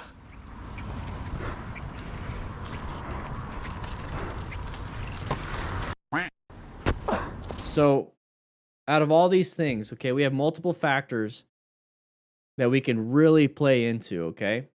So, he's talking about the road is wet. He started feeling his tires walking when the corner. He's always taking the roundabout slow. So, if you're going into this thinking, okay, I gotta do all these things, all these things, you start to now have paralysis by analysis. You're starting to like, ooh, what do I do? And you start doing the wrong things because you're thinking too much. So here's the thing: trust your tires. Your tires, if you've checked them, if they're in good shape, trust your tires. Your tires can handle the road. They're designed to handle the road. So what is it that you can do to prevent any of these issues right here? What is it that you can do? You need to take it nice and smooth with your inputs. So don't take these roundabouts super fast. Don't brake super fast. Don't apply the throttle super fast and jerky. Don't go like this. Don't go like this. Don't go like this. Okay, it's nice and smooth. And the best way to practice rain conditions on a motorcycle is to take a passenger with you when there is the perfect conditions. So if you're out there riding with a passenger, let's go ahead and move this forward a little bit. So if you're out there riding with a passenger and you want to practice rain conditions and how you have to be smooth, take a passenger out, have them sit on the back, and if they constantly keep hitting the back of your head with their helmet, you accelerate, they do this. You apply the brakes, they do this. They turn, they do this, and they start to turn. That right there means that your braking wasn't smooth, your acceleration wasn't smooth, and your turning wasn't smooth. If you can apply the brakes and they just kind of do this with their head, or you accelerate and they kind of just do this a little bit but get back into the spot, that means you're smooth on it and you're smooth on the braking. So make sure you practice, okay? You can practice your rain riding with a passenger with no rain and make sure their heads don't hit your head. You hear the shifting? So now we're going through the gears, the rep ranges, different power deliveries to the rear wheel. So now we're kind of jostling the suspension. We're jostling some traction. And we just kind of fell. So I don't know if there's something in the roadway. It could have been oil mixed with water. Could have been the jostling of, bad inputs. Who knows? Either way, he crashed. No buenos. The thing that you should be doing is making sure you practice.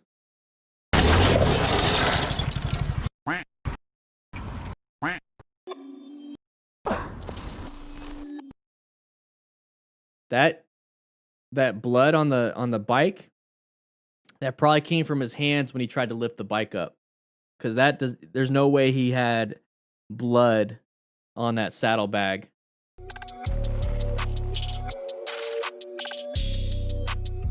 Look at the damage. His foot probably hit the crash bar. All right, he fled the scene. Okay, cool. Man, you're on camera, dude.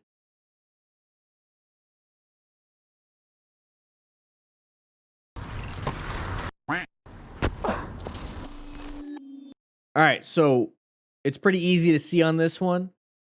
What is it I always tell you guys to do? Be situationally aware, zoned in, because at the last second, if you hit something and you try to brake, it's not going to help you. You need to see the hazards way ahead of time so you have options to actually do things. So take a look at his head. So we're not looking, we're not looking, we're not looking, we're not looking. You can see the side. His helmet's like this. It's down. It has a modular helmet, so it's up. It's not down for the chin bar. So now it looks like 3/4. He's got a white helmet. He's looking to his right. Do you think he might be arguing with the person to his right? This is also when it comes down to road rage. I tell you guys to look forward and not engage in road rage because this kind of crap happens. Now we look. Look. Not looking. Let's go ahead and do slow-mo. Not looking. Not looking. Now we're looking. Now this is the moment we can start to perceive and react. Too close. No reaction whatsoever. No hands on the front brake. Nothing. Nothing. Nothing. Nothing. Code 3 Rescue. Thank you for the donation, baby. Woo! Absolutely nothing. We didn't even react. So full speed into it.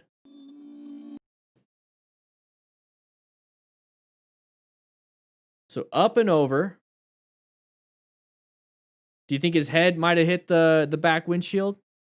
His head hit, so that's why you wear gear, but man, spinal compression, big issues. I swear, do I tell you guys that you need to have good shoes? Have I ever said that your shoes fly off in a crash if they're not on you? And if they don't have good boots? This is why I have mid-calf boots. My boots won't fly off. So now we have zero protection with our feet and ankles. Landing on the ground, getting ran over, boom, crushed. We're not paying attention. No gloves, no nothing. This is a very high mechanism of injury. Very high mechanism of injury. Very bad. I've actually found feet still inside some of these shoes before.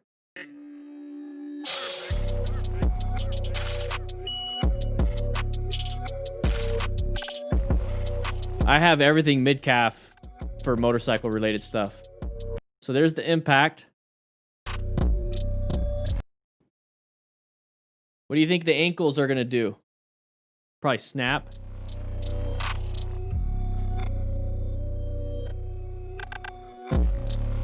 The 3/4 helmet's not going to do you any good. The modular helmet's not going to do any good unless you have it down.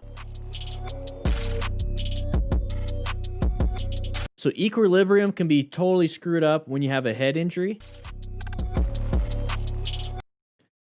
The best way you can practice that right now is just do 10 spins. Go in a spin, like spin your body 10 times as quick as you can and realize how disorganized you are. Okay, you don't want to do that? Shake your head back and forth for about 10 seconds and realize how that kind of messes up your momentum. Now, think about crashing a motorcycle and hitting your head hard.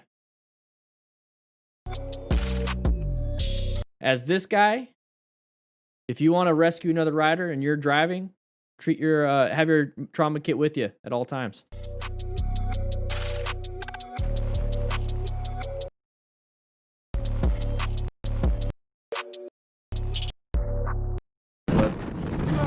Already talked about this one. Cool, cool, cool. Let's go ahead and get you out of here. Let's go ahead and do this. Class. Code 3 Rescue, thank you so much. Galen with the 5. Code 3 Rescue became a member today. Amazing, amazing, amazing. Right here, I want to give a quick shout out to some of the new members. I want to give a quick shout out to some of the new members if I can get to it. Come on now. So we had Pub, became a new member. Mariano, hopefully I said that right. Raul, XX Zing, upgraded to crew member. Pedro, Code 3 Rescue, welcome to the crew. If you would like to become a crew member, click that join button. Whew. You want to know what it's like to be a crew member? You want to know what it's like? Let me go ahead and get... Who's chewing on this? Ay. Let's go to lounge real quick. Crew members, grab yourself a burrito. Grab yourself a burrito, have some time, a good time here in the crew lounge. I've been getting questions about what I have inside my trauma kit. I keep this with me everywhere I go. If I travel, I take it with me. If I'm on my motorcycle, I take it with me. I have a lot of stuff in there. I got 4x4s, roll cling, some stretch gauze, tourniquet, trauma shears, CPR mask, bunch of PPE, so gloves. Make sure I'm protected. I got quite a bit in there, but I also have the training, so make sure you guys grab the training. I do have links to everything, all the resources in the description, so you can get some medical training using my code DDFM to get $5 off your online class with accident scene management. But we got plenty of stuff in the description. Check it all out. We have Moto Stars, their link in there. We have Moto Madness. We got 99 Lives. We got all those different things in there. Woo! But guys, if you want to join the best damn online motorcycle community in the world, click the join button. If you're on mobile, you see the little money sign right there. Just click that, and it says join right next to it, I believe. Click that, become a member today. Look how, there it is. Look how amazing I look on that. Look at those circles. Whew. That was a motorcycle practice day with some of the crew members. Can't wait to do it again. Honestly, can't. I got to get back to class. Don't eat all these. I want some. They taste like crap. Shut up. Don't I have bandages and stuff like this? I don't carry band-aids. I'm here for trauma stuff. I'm not here to fix your boo-boo. If you crash after a crash, if you crash your motorcycle, I don't think a little band-aid's going to handle it. I got to get you some good stuff. Some good stuff.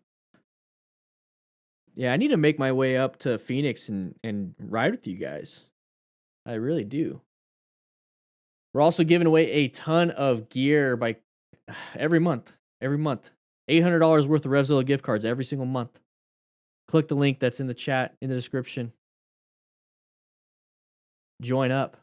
We actually had a few people join up today. Pretty badass.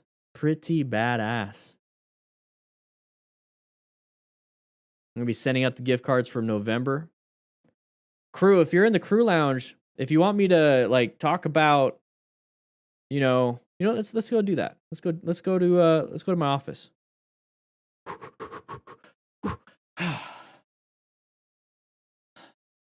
Everyone take a seat. Crisscross applesauce. We're going to go ahead and have a nice little discussion. Woo.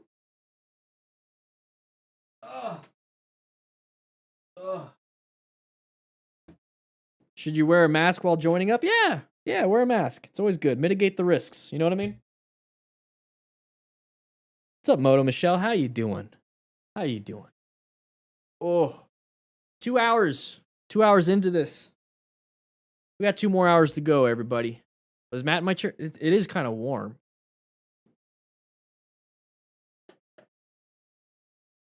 We're going to be going over some stuff. If you are a crew member in the crew lounge on the Discord, if you are a YouTube member or you entered the giveaway, you get access to the crew lounge and you can just pretty much hang out. But if you aren't a crew member and you're not in the giveaway, you can still have access to the regular lounge. But if you're in the crew lounge, send a link in the crew lounge of any article that you want me to check out, like anything that's gear related, anything that is motorcycle related, and you have a question about it. Let me know. Or if there's anybody that has like a tips and what is my opinion on those tips type stuff, let me know, because we're going to be going over some other things in the meantime, but I want to get your input. I want to go ahead and hang out with you guys a little bit. Tactical sandwich? Dude, I would love to have a sandwich.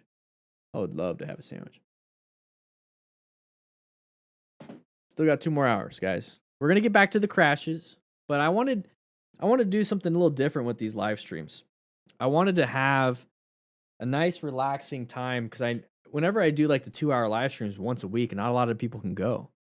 So I want you guys to be relaxed. I want you guys to have a great time, and we're going to do hopefully more of these as they go. I'm going to try a 4 hour stream today, and if it works out well, we're going to do this more often, but it's got to be relaxing too. You're at work, you're at, school, you're relaxing at home possibly. Let me know in the chat. You guys are right here.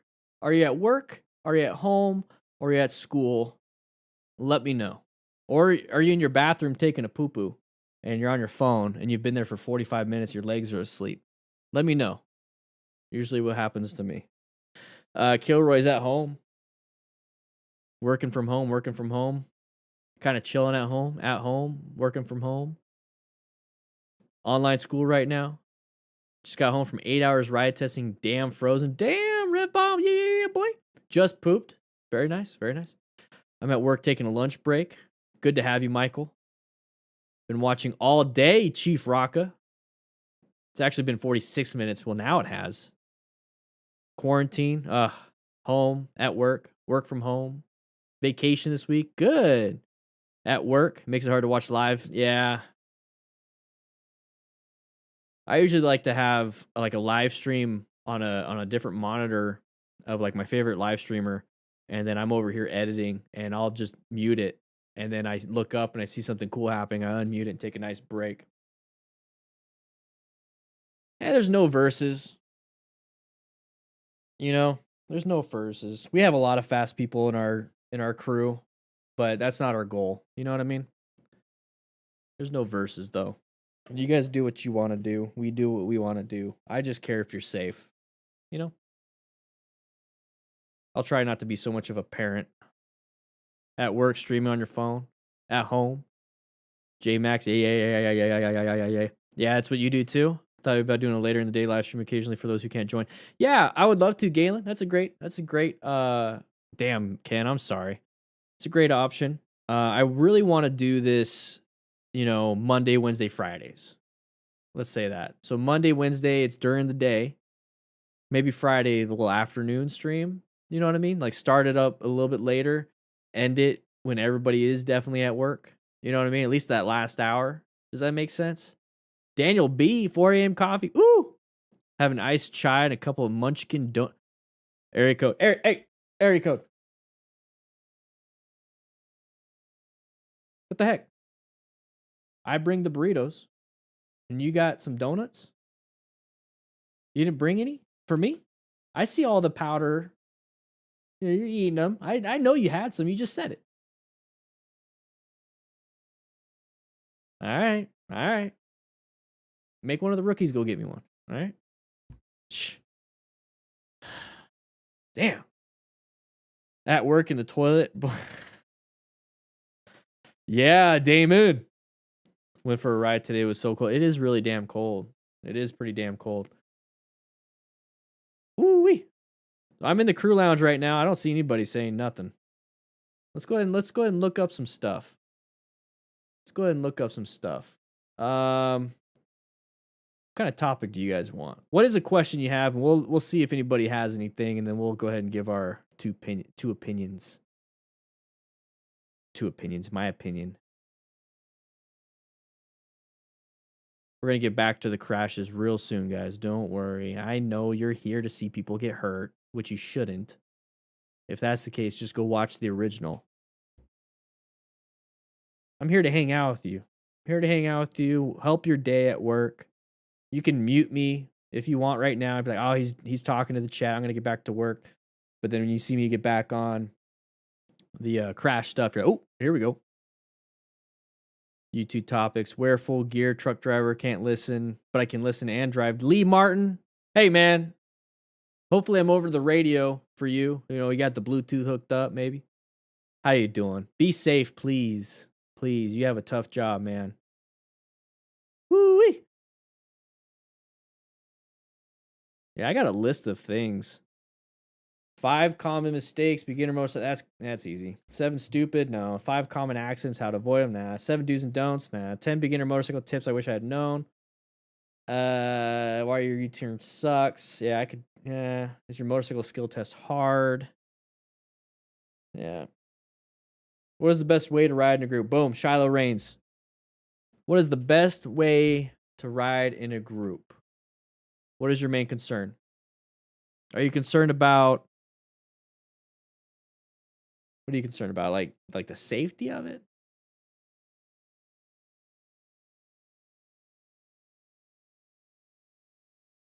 So for me, Shiloh, when I hear what is the best way to ride in a group, I always come from a position of what's the safest way I could possibly do that. Because I am concerned about, my safety first and foremost. Secondly, I feel nervous when I think about riding in a big group. It's like I don't want to ride in a big group.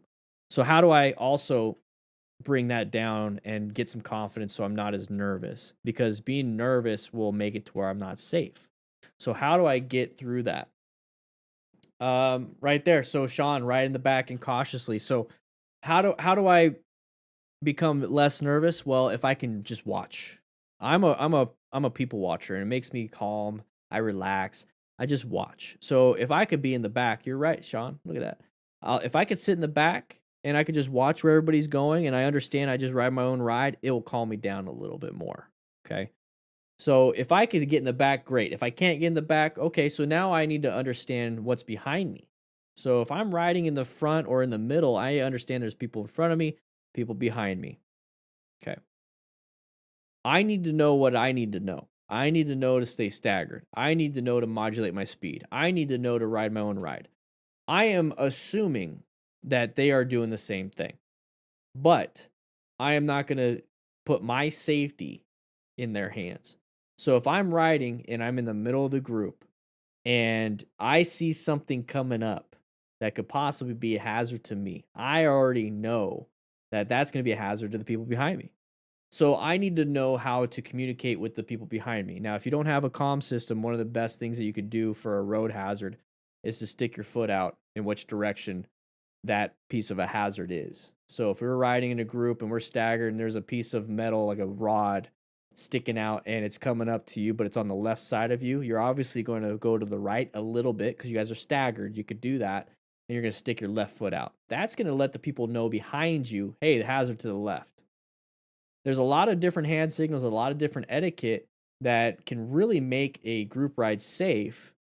But if you don't know that, you're not going to be as safe as possible. Therefore, you're going to be nervous. Therefore, you're not going to want to go. So you start to hear that. And it's more about education then. So how do I educate myself to be as safe as I possibly can? You see how the question kind of changed? The question changed, what is the best way to ride in a group, to how do I educate myself so we're the safest as we possibly can? And that's the direction I want a lot of the crew members to go. I don't want to go and talk about what is the best motorcycle, what is the best helmet, what is the best way to ride in a group, what is the best this, what is the best that. There isn't. It all comes down to what is it you want. The best of what? The best safety, the best looking, the best way to create a tight group while riding, just side by side. So really the question needs to be, what is it you want? You know, what kind of helmet do you want? Do you want the best ventilation? Do you want the best looking? Do you want the best safety rated helmet? Do you want the best one for MX? Do you want the best one for on-road? Do you want the best one for sport bikes? Do you want the best one for cruisers? Do you want the best one for dual sports? Do you want you start going down this path. And for me, I simplify all these things and what is the safest option? Because once I understand what the safest option is and what it is I need to do to be safe, I from there can now explore what's the best looking, what's the best way to ride in a group, what's the best communication system for group rides. Then I can go through that process as long as I know I'm safe. So I'm making sure safety is number one, done, awesome. Then I move on from there. If whatever it is I'm doing takes away safety, I usually don't do it. So the safest way to ride in a group is to ride your own ride. Long story short, ride your own ride. Make sure you guys have a pre-ride meeting and pre-ride check, so that way you guys know what happens if something happens. So if somebody gets lost, you have areas to meet up again. So like a destination. If somebody has a blowout, we have people that can help replace it or stay with you until it gets fixed. If we have road in the roadway, this is when you ask, hey, if there's a road in the roadway, if there's stuff in the roadway, what do I do? And they'll tell you, stick your foot out, move out of the way type stuff. Hey, are we staying staggered or are we staying side by side? Because I only like to ride staggered in a group ride, because if I have to swerve, I don't want to accidentally swerve into somebody else. So like all this, you start going down, you start talking about that. And then that is, to me, the absolute best way to ride in a group. I hope I answered that question. Now, how do you train for that though? How do you train for that? It all came down to personal responsibility. your personal skill, your personal situation awareness, smart rider principles. Seek out, recognize hazardous situations, maintain your fundamental skills, acquire and utilize personal protective equipment, rescue another rider. So if you're the medically trained one in that group, damn, that's awesome. Teach and mentor. Hey, you start getting better and better. You hold the pre-ride meetings. Hey, you're in charge. You're the leader of this group. And maybe that's what you got to do. Find one more person, find 2 other people. Boom, you got a group. You be the lead. You tell them, hey, this is how we're going to ride. We're going to be safe. This is what we're going to do. We're not going to let ego get involved.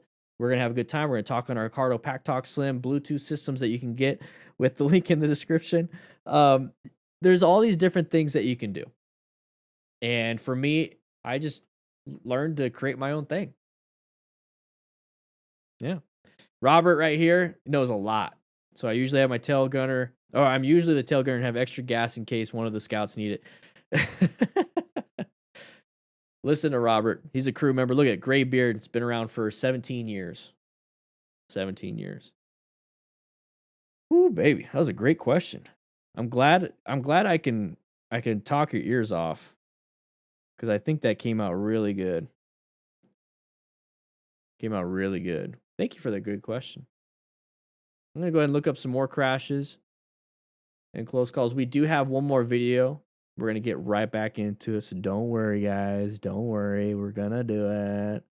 Getting all upset that we're not talking about crashes and watching people get hurt. I get it. That's not what we're here for. That's not what we're here for. MotoStars has some good stuff recently. They do. 99 Lives always has good stuff, but it takes him a while to edit some videos, but I think that's why it's so good. He's not rushing it.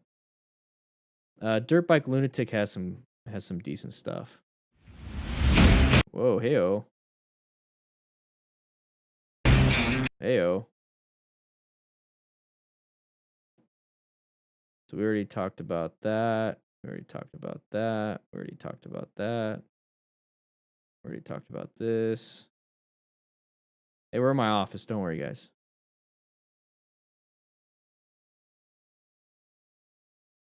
I ate an ice cube 2 days ago and it still hasn't passed. Should I get... That's stupid. You're not going to get another quote of the day, man. That was close. That was close. Robert, say hi for me, man. All right, I suppose I should get back to work. Michael, I was about to get back into class. I was about to get back into class. All right. Guys, if you want to join the DDFM crew, please do so. We are giving away motorcycle gear if you click the link in the chat. motorcyclegeargiveaway.com. All right. You guys ready to get back to class? You guys ready to get back to class? All right. Everyone's leaving. Everyone's leaving. Oh, I think it was enough time to sit in my office. Whoa. Where are you guys going? Imagine if I was this tall. Imagine if I was this tall. Let's get back to class. Oh. Yeah. Make sure you sign in.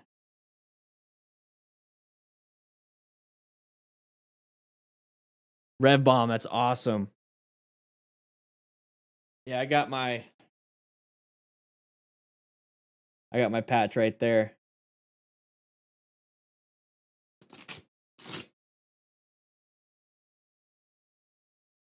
Glad you got yours, man. Yeah, man. All right, here we go. Here we go. I'm going crazy.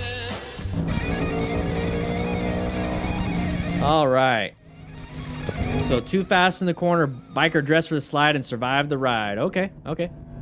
We're passing again right before a corner. We're not prepped and ready. So the guy behind passed at the right time. And there's the high risk, high skill. We did that for why?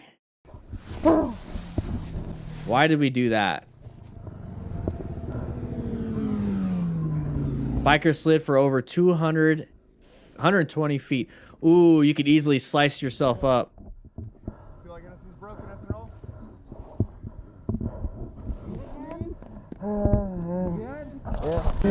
I like his buddy that came by. That was really good on him. Rescue another rider. All right, so right here, what we're doing is we're riding in a group. We're going to be passing these vehicles. Okay, not the biggest of deals. The thing is, I wouldn't be passing right here because I need to set up for the next turn. So I like what this rider that crashed did right here. He waited. You wait. Now, you still don't want to do it. It's a double yellow. You couldn't see very well, but you know, you do you. My biggest thing is this. Why are we doing a wheelie? Okay, it's not my thing. It's your thing. Great. Are you okay with the risks involved? This is one of them. Massive injuries, and then also your bike is destroyed. So this right here, that metal rod, that's not going to move for your body. You're going to wrap yourself around it or split yourself in half. Are you okay with that?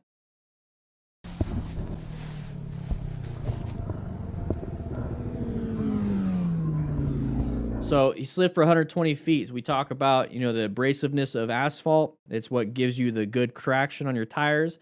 It's meant for tires. It's not meant for your body. So when you slide, you're going to rip flesh off. If you have full leathers, it's hoping to absorb a lot of that heat and that abrasion so that it doesn't transfer to your body, which is why he's going to recommend that you have a tracksuit. I recommend don't crash in the first place. Now, this is what I like about this rider that's showing up right here, is that he's going to ask very pertinent questions. And I don't know if he has the training to utilize that information for a proper assessment, but he's not freaking out. He's not, you know, moving them. He's not doing some stupid stuff. So he's doing what he wants to do in terms of, I need to protect my buddy. My buddy's hurt. I care for my buddy. I don't care about his bike. I'm here. I'm going to ask some questions, and I'm going to call 911 if I have to. Feel like anything's broken, nothing at all? Feel like anything's broken, nothing at all. He's not picking them up. He's not doing that stuff. The easiest thing for a normal person to understand is if something is broken. So like you start doing your own check, you're like, oh, my arm's broken. Okay, so that's easy to say. You're not going to be like, hey, man, I got tension pneumothorax. I can't really speak too much right now. That's not what's going to happen. If he says, my chest hurts, that's when you go through your assessment, through your skills, and be like, ooh, possibly puncture a lung or, you know, hemothorax. We get some blood filling up in the cavity. Ooh, you know, so let's be a little concerned. But that's a good start. Great start. My advice, hey, they're asking for it. My advice, let us know in the comments. Oh, in the comments. Well, I'm going to make my own video on this. My advice is don't do wheelies out on the road. Don't let your ego take a hold of you, especially if you're in a group ride. Don't pass on a double yellow, especially around a blind corner. You don't know what could be there. And the main thing here is really just don't wheelie unless you have the appropriate skill. And if everyone's going to be like, well, he did have the appropriate skill. Well, if he did, he wouldn't have done that. Simple as that. When I do slow speed stuff and I have to put my foot down because I felt like I lost balance, that means I didn't have the appropriate skill. If you're doing this and you do wheelie and all of a sudden you crash, it's not that he had the skill. It means he didn't have the skill or he wouldn't have crashed. I just choose the risk a little bit different. All right, let's go ahead and read that. All right, let's read that. Watch out for that slick yellow line. I knew my tires were cold and wet and tried to avoid leaning in fear of low siding, so I went across the line. Didn't turn out too well. That yellow line, this right here, the yellow line, they're typically, when they put it down as paint, they have a granular sand type stuff so that you still have traction, or at least they should. That's the safest way of doing it. But this right here, I knew my tires were cold and wet. Do you think that might have been the biggest factor? It's not the yellow line's fault. Not all of it. The tires cold and wet. That's also a factor. Yellow line, tires cold, and wet. 3 factors. So how about we don't go crazy when tires are cold and wet, so that if we do go crazy and we do go on that yellow line, we only have 1 factor to deal with, not 3. Reduce as many factors as possible. Now let's see what happens.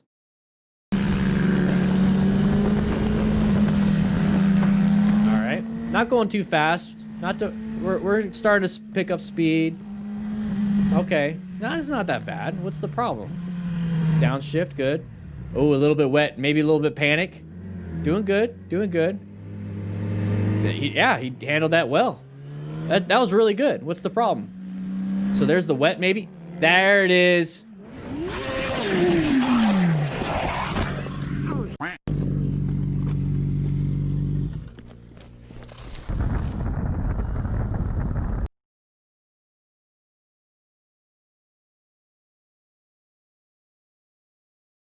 Was it the tires? Was it the wetness? Was it the line? Or was the next factor involved ego? Okay, the next factor speed. Did we have to do that? I want to point out something very important here. He did a great job around that corner where it was really wet. So if it's really wet, your tires are cold, and it's really cold out, it could be a little bit of ice in there. He handled that corner well. I want to point that out. Let's watch that again. So he slowed down prior to getting to the wetness. Goes over it as upright as possible. No crazy. Nothing crazy. Now, we're going to go crazy. Okay, not yet, but now we are. What are we doing here? Let's take a look at his buddy. What are we doing there? What are we doing? We're going to follow? We were doing so well. So is it the tire? Is it the coldness? Is it the line? Or is it this? Could you do this without the cold tires and the wetness and the line? Yeah. You could probably do that. But now we're adding the coldness as a factor, the line as a factor, the wetness as a factor. And then we have this right here where we're going to go ahead and increase our throttle output while going over the line at a high speed. That's a factor. Well, what caused all of these things to intersect? What is the glue that holds all of that together? All those different factors. Group ride, ego, peer pressure, decision making. That right there, if we can control that, we would never have gone over that line. We would have just had cold, wet tires. That's it. And our tires can handle cold and wet. But let's go ahead and throw the line in. Let's go ahead and throw in increased throttle response. Let's go ahead and turn in and add that as a factor. Let's go ahead and try to keep up with our buddies. So now we're going even faster. Let's go ahead. So now we're starting to add and add and add and add. Sun in our face, cars coming, gravel on the road. What are we going to blame? What are we here to blame? Let's start blaming ourselves. We're responsible for our safety.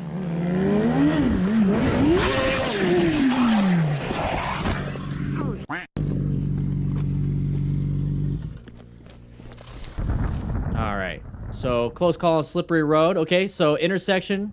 Okay. Good head checks. Amazing head checks. Very good. Very good. Whoa. Anybody else had that before? Anybody else have that before? I've had that before. I've had that. So you see the discoloration in the road? Not much you could do about that. So try your best not to hit that. But thankfully, he was able to keep it upright. It is a BMW. It is a BMW. So more, and it's a really nice BMW, by the way. More than likely has traction control, lean angle traction control. So it actually modulated some of that stuff. So this is why I believe rider aids are not detrimental. I think rider aids are very good because this rider did everything possible to save himself, and he wasn't speeding. He was doing his head checks, doing absolutely everything right. The environment is what got him. And if we can minimize as much as we possibly can when it comes to the environment through what we can do, that's great. There's still a good chance you can crash. So now we need to make the motorcycles as safe as possible. So if we can start getting that technology out to everybody, especially beginner riders, doing the traction control, wheelie mitigation, lean angle traction control, lean angle ABS, because ABS really only works if you're upright. So if you have lean angle ABS, it'll kick in a different way. We put it in different rider modes. I think all those things are very important for a new rider and experienced rider, because this could happen to anybody. So he did an amazing job keeping it up and not panicking. So that was a little low side. Grab traction again. and it uprighted itself. That was really good. Yeah, I'd be checking my pantalones for a little brown stage. Yeah, it was great. Not much you could do in that. Every time we look at a track, I want you to see the runoff. And you notice how there's no centerline stripe, no slick yellows. Wait, oh, into nice grass, comfy grass. Comfy grass. Look how much more we have. Look how much runoff we have. Nice soft grass to play soccer in. Some foosball. No cliff. Look how much room. And then look at, if we go a little too far. Okay, guy, we gave you 40, 50, 100 feet of runoff and you're still going to hit the wall. Okay, well, let's put some tires up so hopefully it doesn't hurt you too bad. You see what I mean? Like this right here is why you should take and push your limits out on a track. If you're going to go fast into curves, and you want to practice all these different things, take it to a track. Risk management. Bring it down while you're trying to develop your skill. Don't ever think that I have a ton of skill, I'm going to take it out on the road too. Trust me, when you get that skill up, you're going to realize, oh, I'm going to risk manage this and never go crazy out on the road. I'm so glad I got all this skill. Take it to a track. Humble yourself a little bit. Did good. Did good. Got EMS on standby. You got people to double check you. He's now out of the roadway, so if anybody else crashes, they're going to hit the wall. Or just keep running off and not hit the wall. But now we're going to have discussions. That looks like a photographer, but high vis. Now he can call in if he needs to. Hey, I got hurt or this happened. Can you call over the EMS? Guys, come on now. It's worth it. It's worth it to take it to a track. Or you could do this. Now, high risk, high... Oh! Nobody's going to help. No, let's keep looking back. Nobody's going to help. How do you think that happened?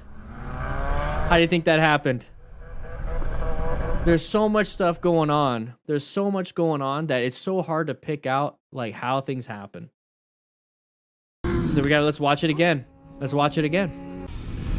So we're going to be riding right here. Now, we know now the crash is going to be happening over here.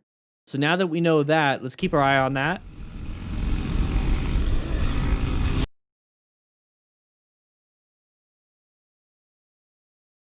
What would cause this? What would cause that right there? See how he's starting to fall over? What do you think would cause that? Just take a look at the whole situation. Why would all of a sudden that tire and that person in black fall down when the person in front of him, the guy in the white shirt, isn't? The guy doing the wheelie isn't? The people on the bike right here aren't? How come he is? Slamming on the brakes, TJ Johnson. Yeah. Slam it, fistful of brake, not paying attention, bad space cushion. Not staggered, zoned out. Front brake. Trailing too close and not staggered. So when you're trailing far away or staggered, what does that help prevent? If you have a good space cushion from the person in front of you, you have plenty of time to slow down and stop. If you are staggered, it also gives you the option to swerve if you needed to. So when you're in a group ride and you don't have any of those options, you're kind of screwed. Why do you think the person way over to the right is off on the shoulder to stay away from all the people? That's really what that is. He's in a bad spot. He realized he needs to slow down or he's going to crash into this person because this person slowed down because this person's starting to wheelie. I want to get a good shot, so I'm going to slow down and stay behind. I'm not going to get out of this guy's way. I'm boxed in with this person right here. I'm boxed in with this car. I have nothing I can do other than slam the brakes. Boom, I'm done. We got ourselves into a trap.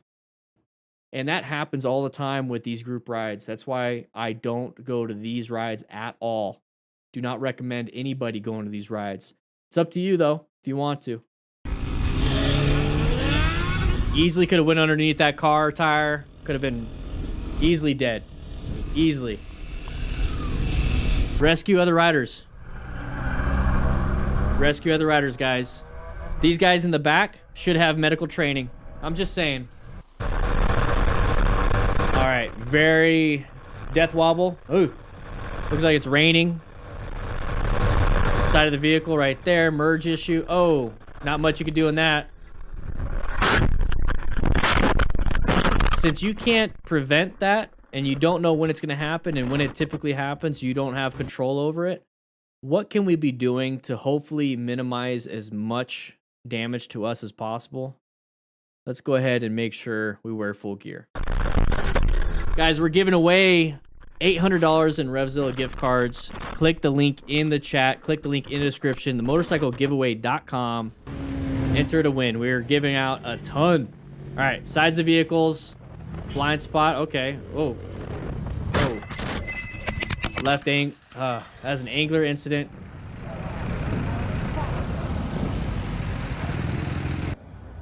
Oh, different angle. Where are we at? Where are we at?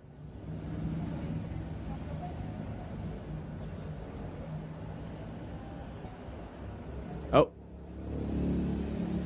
There it is. Illegal turn. Very lucky. Yeah, his left ankle. Look at, he's holding it, guarding it right there. Whew.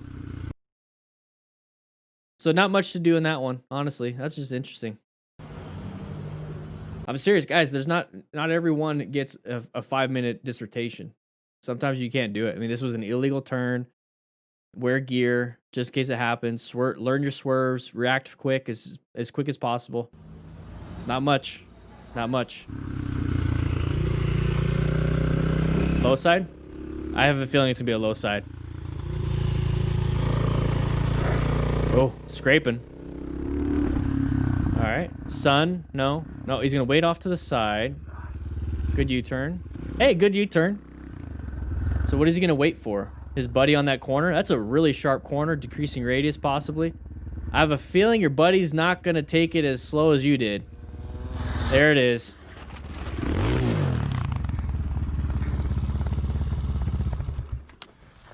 Check your buddy.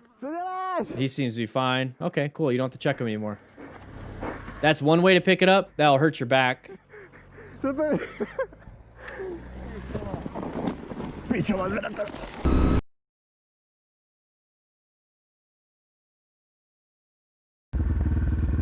So right here, it's gonna be going maybe a little bit outside of his skill. That's what a low side looks like. That is a low side. Losing traction on either the front or rear tire, whatever it is, maybe both. But then you fall down to the inside of where you're turning. And now you're going to slide. So that initial impact of hitting, okay, cool. Hopefully you have gear. But now you're going to slide. Hopefully you have good gear because that could be your flesh. It doesn't take very long. But here's the thing. What can we take away from this? If we're ever going to watch our buddies do a turn, don't go right here. Okay? Usually about 3/4 of the way through the turn, that's where people end up.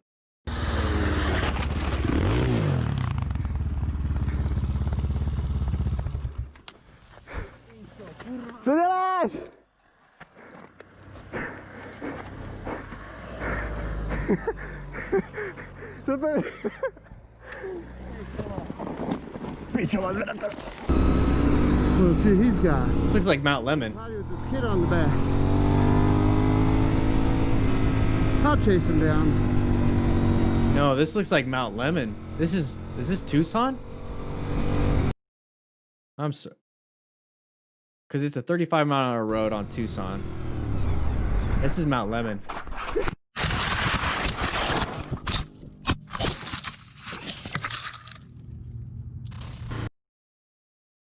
That's Mount Lemon. I'll play that again. All right.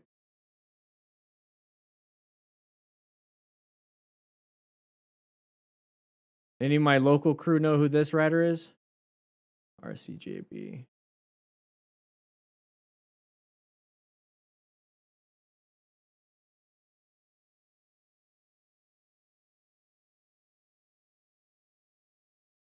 Oh, great. Jukin Media. Well, you know what, Jukin Media? This is transformative.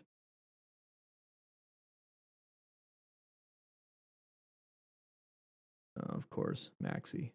What's up, Maxie?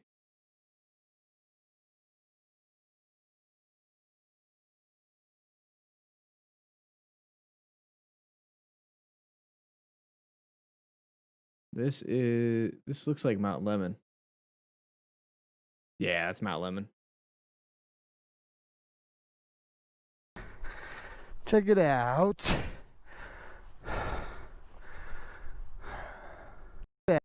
Alrighty, alrighty.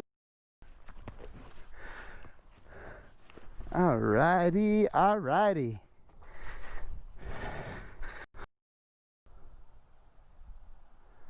Trying to see if there's any distinguishable landmarks that I can. Let's take a look at his channel. If it's Mount Lemon, he's probably all over the place.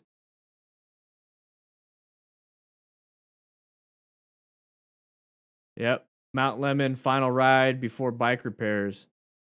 Yeah, this is local. All right, I just needed to see it. I just needed to see. Class, calm down. I just needed to see if it was. Okay?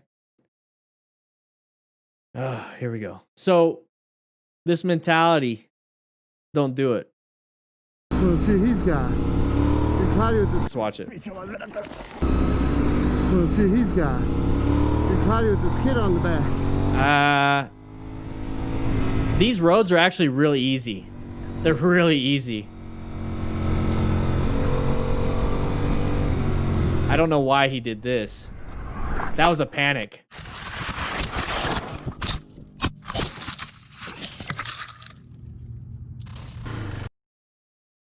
So, don't have that mentality. Like, this is an easy turn. The only thing is that he panicked right here. That's a high side. Be very careful with that.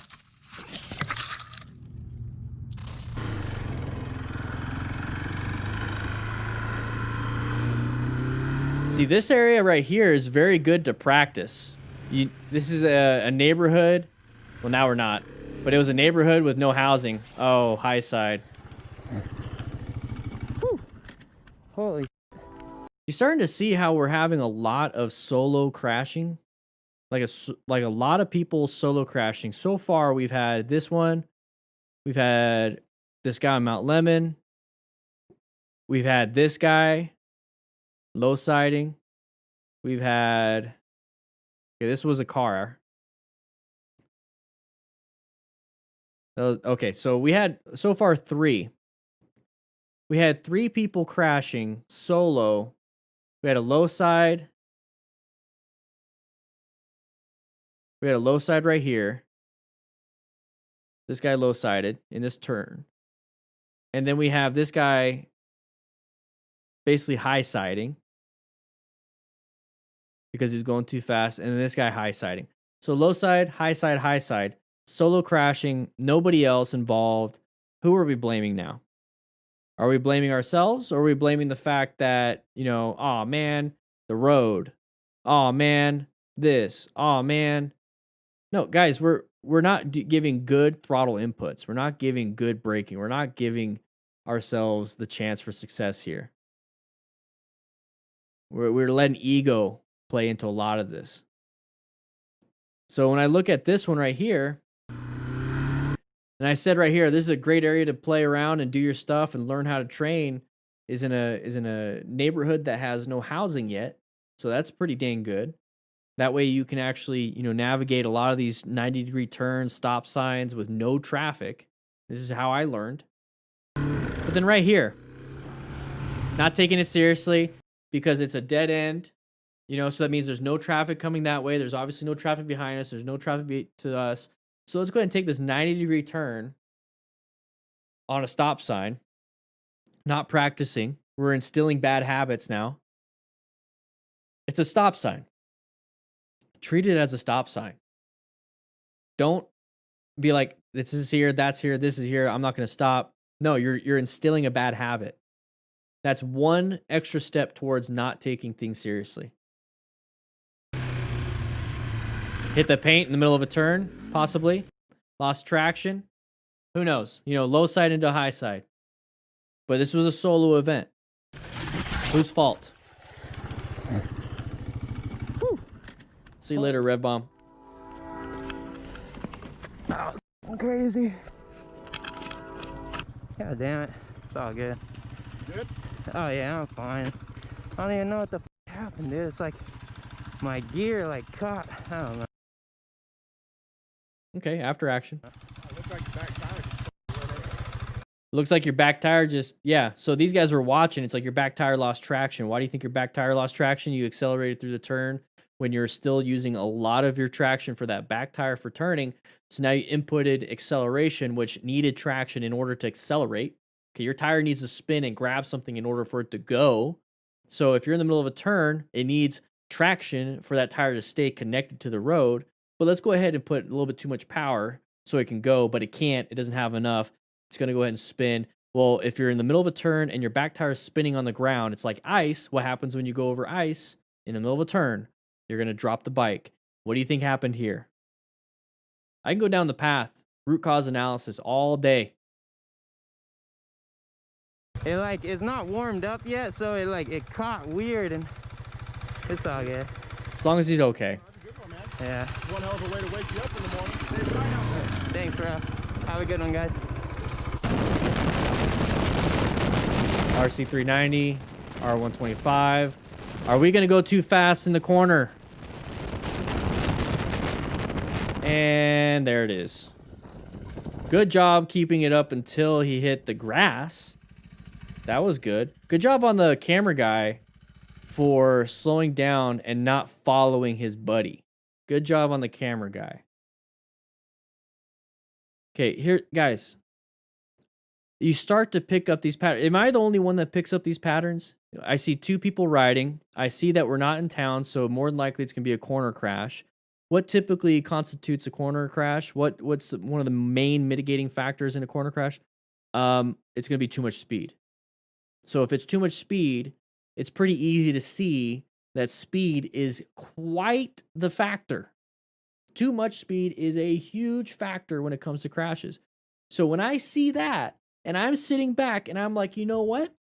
That means I should take too much speed or any speed seriously, especially when it comes to corners. I really wish there was something I could do to help me with that. Slow down, look through the turn because you need vision, press to initiate counter steering. And now that I'm starting to exit the turn, let's go ahead and roll on that throttle.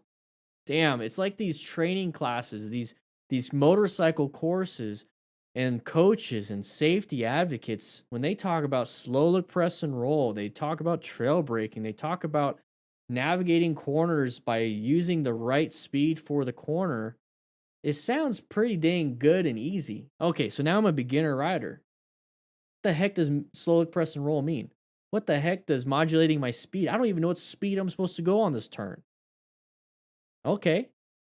Well, we also see that too much speed will do this. So it has too little speed, maybe a little bit under the speed limit. Has it done something like this? Not really. So how about the times that you don't know what the corner looks like, whether because it's a blind corner or you've never been there before? Take it easy. Take it slower than you think you need to take it slower. You can always roll on that throttle on the way out. It's very hard to start modulating some of this stuff in the middle of the turn. Split seconds matter, and now you go off. Very, very important. Very important. We can go down that root cause analysis even more, and we can keep going and going and going. But the takeaway on this one, guys, slow it down before a turn. You can always add speed later. You can always add speed later.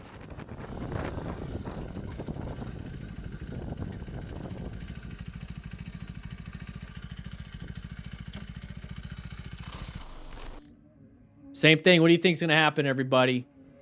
Too much speed? Target fixation?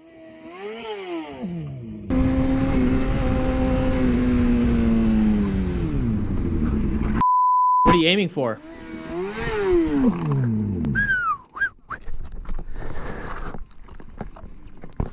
ما كانش عليه نسد الفران. Okay.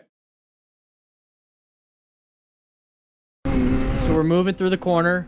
No traffic, no external factors, nothing to cause us to crash and straighten up. It seems like we're handling this turn pretty well. What do you think is going to be the problem here?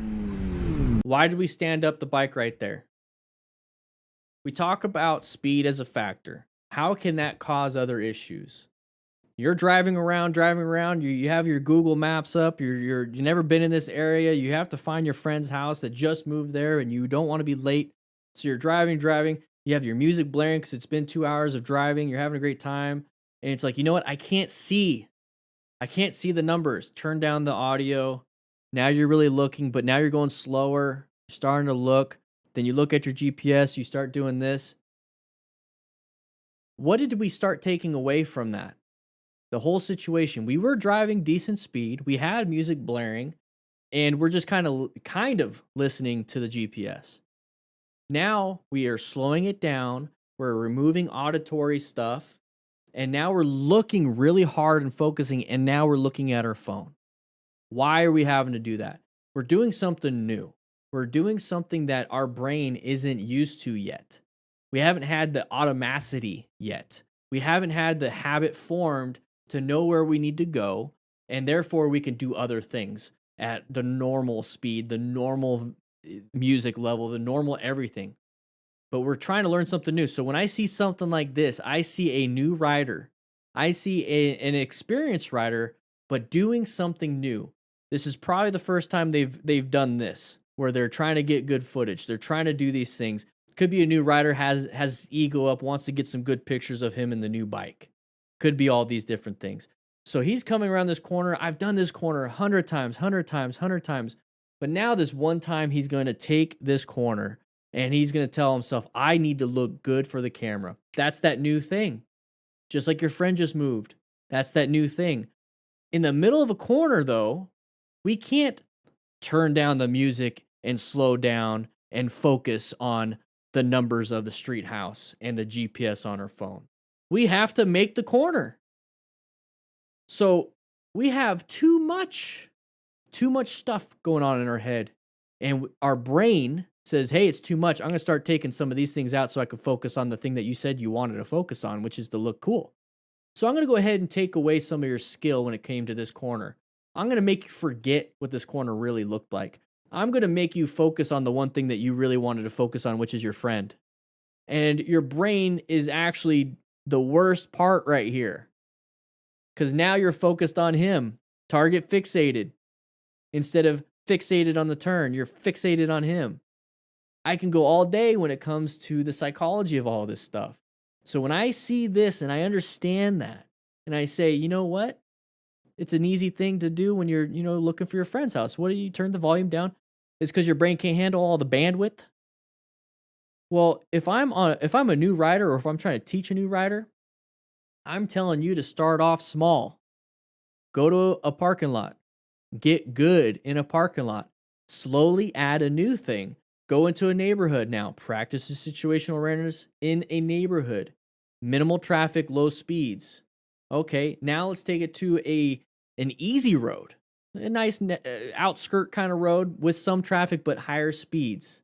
Okay, now take it in town. Decent speeds, more traffic. But only go when you have progressed yourself and got better and better and better and better. Because by the time you make it into town, you should not be looking at your controls. By the time you make it into town, you should not be looking down to see what gear you're in. By the time you make it in town, you better be paying attention to what's in front of you. You should be looking at your gear. You should be looking at where your hands are in a parking lot. Take it to the next step. So if you're wondering, well, when do I go from parking lot to this, to this, to this? Once you are not staring at the things you're trying to do. If you're going out of the parking lot and you're still staring at your hands, that means you're not staring at the road and the other hazards. Stop staring at your hands. Get better so you don't have to. In this situation, you're not ready for this. You're not ready for this. You could kill yourself.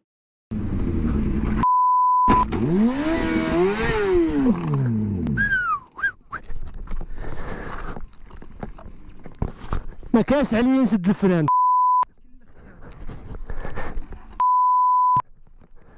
Thankfully, nobody got hurt. That's all I care about.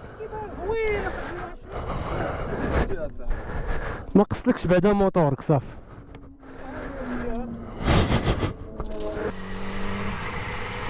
All right, watch out intersection. So orange stage, get into orange stage. We have one hazard of that car left.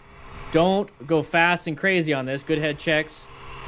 Careful. Now it's like a decreasing radius because we're going in a circle. It's not a 90-degree turn.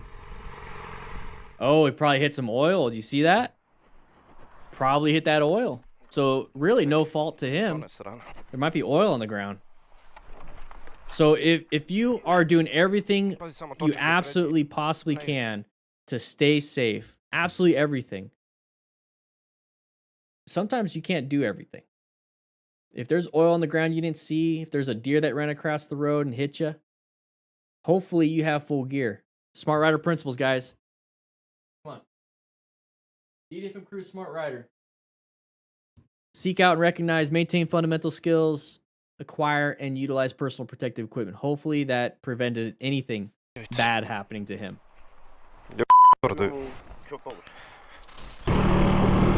Alright, moving into the mountains. Pretty close. You see how bumpy it is? That can mess with your suspension when you're trying to turn.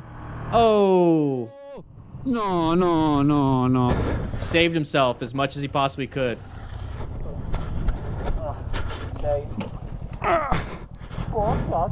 Stai bene? Stai registrando? Bel, fatto un video. So he did a good job. He did a good job. He did what he had to do. So right here, we're staggered. You know, so there's nobody here, nobody here. We're staggered, right? So decent. But if you're going to be in the little mountain area, increase that space cushion way more. Okay, you want to have a good line of sight. And then if this guy decides to slam the brakes, you don't want to catch up to him that quick. Okay, so make sure you are a little bit further apart, but overall good. So look at the road. If we go back a little bit, look at the road. So look how bumpy the road is.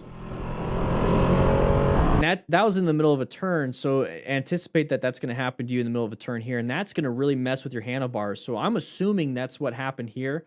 We do have multiple people in the group ride. We got a guy way up here. We have the one that's going to crash, and we have people behind us. So this is the space cushion I'm talking about. I absolutely love this space cushion. That's a great space cushion. He's also got a great space cushion in front. So this right here is a great example of what you should do. Great example. Maybe a little bit too fast. You see how hard he turned in just to go a little bit? So we realized we couldn't do it. And now we're applying the brakes and standing it up. So what did I say earlier, everybody? If you're going to be going fast into the corner, good luck trying to slow down in the corner. If you're going slow into the corner, it's a lot of fun to exit the corner faster. So it's perfectly fine to slow it down prior and then accelerate out. You're not here trying to race anybody. You're not here trying to maintain that original space cushion. The people behind you should be riding their own ride also. So if they see you slowing down, that means they need to slow down. Their safety is not your responsibility. Your safety is your responsibility. It's as simple as that. Don't try to keep up with the person in front. What's up, Parker 2K, baby? No, no, no, no. Wonder what the heck was that? It was like grinding. Avanti. Inserita forse. Alright, another group ride. No staggering. So no space cushions. No real options for swerving or braking. I have a feeling somebody's going to panic brake or they're going to dump the bike off of a wheelie like this. Okay, somebody going to panic brake into you, or are you going to dump it and loop it? So if he dumps it and loops it, who's behind him? Person behind him going to be able to stop in time? I don't know. Oh, dude, you could like rip your foot off. So right where his right foot went. Ay. High skill, high risk, high reward for him possibly, but you know, choose the time and place, man. Choose time and place. That's not where I would be going and doing. But you do you. You do you. Oh, dry clutch on Ducati. Yeah, damn, they're so noisy. Look at that. Look at the glove. So these types of gloves do not offer very much protection. You see the grip, the little plastic little bubbles on the right hand? That's just for grip. So the tactile, keeping your hands on the handlebars, that's a safety thing. That's perfectly fine. I like that. But if you ever get in a crash, it's not gonna, there's no D30 armor. There's no CE rated anything in there. It's not leather, so it's not gonna have good abrasion resistance. That tore immediately. And it wasn't even that high speed. So it tore immediately, and all it does is give you good grip. So stunters, I'm pretty sure they want good grip. So they got the good grip, but they're not going to get the protection involved. So this is what I'm saying is motorcycle companies, if for some reason you can't get stunters to wear your gear, there's a problem. So if you make gear that gives you exceptional grip and offers good protection, I have a feeling you're going to do well. So that's my thing. So I'm going to say it's the manufacturer's fault and not these guys' fault when it comes to the gear selection. Still, practice, practice, practice. Increase your skill, lower your risk.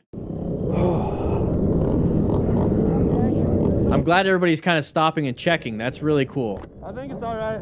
That's really cool. Notice how everybody stopped at the bike and not him, though?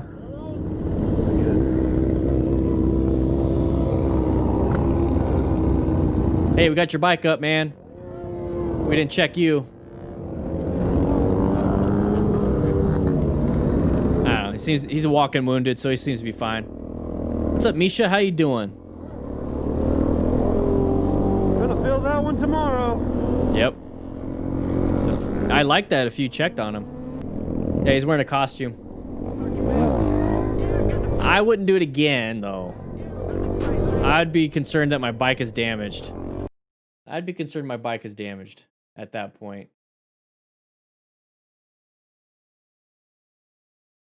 I would be concerned about that. Oh, yeah. You know, 3-hour streams are a lot, but man, 4-hour streams can be quite a bit. Those of you that I need a little refreshment, those of you that are crew members, by clicking that join button, let's go ahead and go to the lounge and grab something to drink real quick. Man, it smells like fart in here. Jeez. Oh. It's supposed to smell like delicious burritos, but it smells like fart in here. Did one of you guys fart? I bet you it was a rookie. Bet you one of our new rookies. Raul probably did it, huh? Yeah.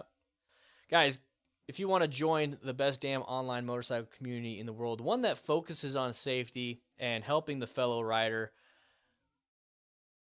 join the best online motorcycle. It says it on the wall. How many times do I have to repeat it? It says it on the wall. Click that join button. Let's go ahead and do it. We do parking lot practice right there. Those are crew members doing parking lot practice. We got burritos, we got tacos, we got everything that we come here every time with the firehouse. Whew, having a great time. Guys, we are constantly talking about motorcycle crashes. We're constantly talking about what it is that these people are doing wrong here. But I want to focus on some of the stuff that they're doing right. Okay, so part of an after action review is talking about the good, the bad. What is it that we could do differently? Not what is it he could have done differently or she could have done differently. You need to look at yourself. What is it that I could be doing that is different? I'm over here riding with a group and my buddy, and he's more experienced, and I'm typically following him, and I typically get a little squirrely. I haven't had a crash yet, but man, there's been times where I'm trying to follow him, and I go wider than I like. And now I'm watching these people crash doing the same thing. That could have been me. That could have been me. Well, what that means is that you need to practice your cornering abilities. You need to slow look, press, and roll a little bit more. You need to let your friend know, hey, you're too fast for me, using your Cardo Pack Talk Slims or Bolds, using the link in the description. A discount is applied automatically at checkout. Those are all things that you could be doing. So now that you know the things that you could be doing, hopefully you're a little bit safer. That's why I like watching the braking crashes. That's why I like watching the intersection, the cornering, the wheelie stuff, everything. That's what I like to look at, because then now I can say, you know what, I see a little bit of myself in that. Bam, good ego check. Amazing ego check. Speed limit. Woo! Yeah. That is what I do with these videos. I don't do these to make fun of people, and I don't want anybody in the crew to be like, hey, you're a dum-dum. Okay? There's only a few people I think like that or think about like that. Ones that encourage that. So many impressionable minds. We should be encouraging the right things. Okay? Let's go ahead and get back to class. Let's go ahead and go over this last video with Dirt Bike Lunatic. And we'll have a nice little Q&A for members. Just a little hangout for members. And we'll just talk about some other things. All right? All right, let's get back to class. Smells like crap in here. What the heck? Who farted? Great time to remind everyone to join the Discord. It's free and a great place to ask questions. Speed Limit Challenger, man. You're amazing. Speed Limit Challenger is a Discord mod, one of the best, if not the best. Just kidding. I don't want to piss anybody off. But thank you so much. Appreciate it. Matt, did you fart in there? Get back outside and fly that drone. I know you've been flying. I know. 3.5 hours. I know. We'll go out there and fly a little bit more. Yeah. Oh, you're making you got a oh, okay. Smoking something on your Traeger? Ooh, baby. Traeger, huh? Go ahead and contact them. See if we can get a bigger one. You know? Let's see if they can sponsor this channel. Just saying.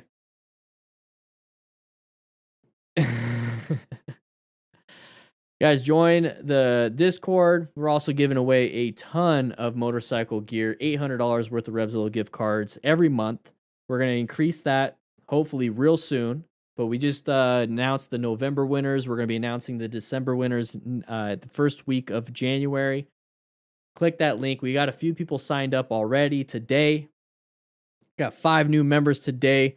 If you want to, just click that like button to sign into today's class. Discord is free. Guys, we have so many different resources for you. Whichever one you want to use.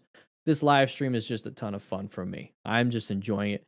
If you would rather not watch me talk and you just want to watch all the crashes and stuff, click the link in the description once again and go to the DDFM Clips and Highlights channel. Okay? I post all the different crashes and close calls in 1 to 4 minute segments. That way you don't have to watch a 3 to 4 hour live stream just to get a couple segments that you want to watch. If that's the case, do that. We're going to have more stuff for this channel pretty damn soon. All right? Let's go ahead and put this on the big screen. Thank you. Thank you. And grab yourself a rock form. Not this. Not this. Rock form is a lot better than this ram mount. Trust me. I've had both. Practice, practice, Shiloh. Exactly. Exactly.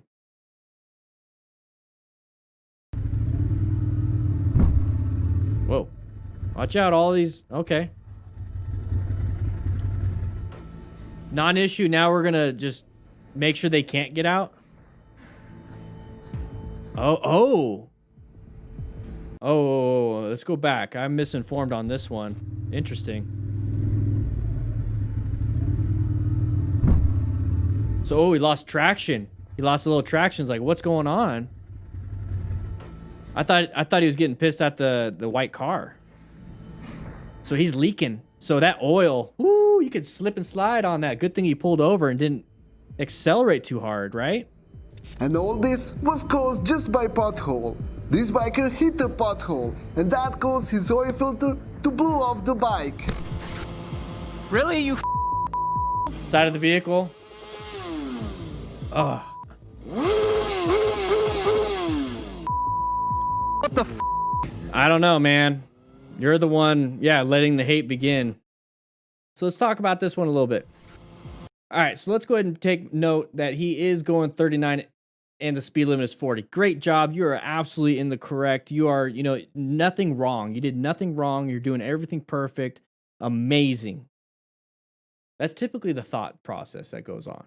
Okay, I'm going the speed limit. They pulled out in front of me. It's their fault, their fault, their fault. That's that entitlement thing. What I care about is the side of the vehicle. I see the side of the vehicle right there. I care about where I'm in space and time when it comes to my safety. So I'm in lane position what? Lane position 2. Okay, cool. Now I know where I'm at right there. Okay, this is the hazard. This is a hazard. So I'm concerned about positioning for safety. Is this good position for safety with the vehicle right here? Not really, so I'm going to move over to lane position 1. Okay, I don't know if they're coming out yet. So now that I'm in lane position 1 and I'm over here, if they start to come out just a little bit, okay, I can swerve and go into that left lane without having to swerve and then go in that left lane. You see how big that line is compared to the other line? That's what I'm doing for positioning for safety. Now, I also need to locate the hazard. Okay, well, I locate it. He's not going to locate it until last second. Really? You So there's his perception. Really? His reaction. Perception reaction. My perception reaction would have been, let's go from lane position 3 to lane position 1. That's what I would have done. That's my reaction. Not really, really. Look how close we got. So all we did was get pissed, rev bomb, and now we're having to apply the brakes. I know. Dan, you said in the lounge not to say anything bad about other riders. I know, but you weren't in there because you're not a member, so I don't know how you heard it. But the thing is, your ego and attitude plays into your safety. I'm describing his ego and attitude. I'm not describing him as a person. Probably the nicest person in the world. But the problem is, when we're riding and we get agitated this quickly because of a vehicle like this, it's because we feel surprised, we feel attacked, our lives are in danger, fight or flight kicks in. The nicest person can have the worst reaction with adrenaline. So I'm assuming he's the nicest person ever, has this reaction. The thing is, I want you to be a nice rider, a nice person, nice everything. Because if you're a nice person, why do you let yourself get agitated? Like, I get it. I get it. It happens to me all the time. So how about we work on it? Okay? We're riding, having a great time. Somebody agitates us. How do we fix that so we don't get angry? We start maneuvering and putting ourselves in a safety-oriented way so that we don't have this fight or flight because we're never in a fight or flight. And if we ever pop into a fight or flight, red stage maneuver, we get ourselves out of it. And now we're not having this agitation because we just protected ourselves. There's this level of confidence you get when you're able to protect yourself and put yourself in a safe spot. There's a level of confidence in it. Do you want to get in a fight with somebody? Who here wants to get in a fight with somebody? Only the people that know how to fight want to fight somebody. The people that know how to protect themselves want to fight somebody. The people that are increasingly angry but don't know how to fight will still fight somebody. I'm going to tell you right now, I don't want to fight anybody. I don't know how to fight that well, but I damn will if I'm angry enough. So how about I teach myself some jujitsu? I teach myself some fighting techniques so that, you know what? Maybe I don't want to fight, but I know how to protect myself and get myself out of situations that are dangerous because I know what it is I can do. Right here, I have the confidence to get myself out of this situation. I'm not going to get angry because I saw what happened and how to get out of it. Now, right here, I mean, it's like, really? You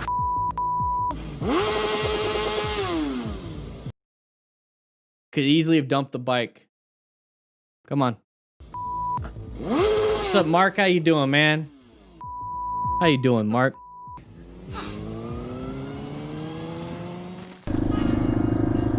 Motor Corey supposedly got hurt. You want it? Oh, yeah. He got hit. He got rear-ended a while back. And then, hey, get yourself a really nice meal. I got you, man. That was nice. Just don't get hurt. Have a nice day. Tactless, yes, I do. What's up? All right, so Moto Corey doing a great job. Check him out. We're here for the crashes and close calls. This is all good stuff. I like this. But I'm a safety instructor, not a happiness inducer. I guess I don't know. No, I am. Matt, why'd you put that on the screen? I read that. Now I look like an idiot. You know what? Let's get a different script. Put something else up there. All right, so much to him. All right. Oh, Mustangs, don't ride. Don't. Is that a Mustang? I don't know. Anyways, we're riding. Very sharp turn coming up ahead. Chevrons. What are we just gonna keep doing this? Okay, let's go back. I don't want to watch all that other stuff. It's a Camaro. I get it. I get it. All right, so right here, we're riding. We're trying to keep up with this Camaro. And we have a little bit ego, so I think he knows who this person is. We're going to keep going. Sharp right turn. And we can't make the turn, but we have a truck or vehicle right there. When a nice ride almost ends up as a really bad accident. This biker said that he's fully aware where he messed up. He broke his concentration. All right. You know what? Lunatic. Let's all go to the office real quick. Lunatic, you're ruining it for me. Sorry, Lunatic. I don't want to see the Ruroc. Know what I'm saying? There we go. Looks like we got another one. Deb, how you doing? How you doing? Let's get this going over here. Moto Chris, late to the party. Yeah, 3.5 hours. Oh, I was gonna say you don't want to race a Mustang because they typically hit people. So, all right, you guys ready? I think so. Here we go.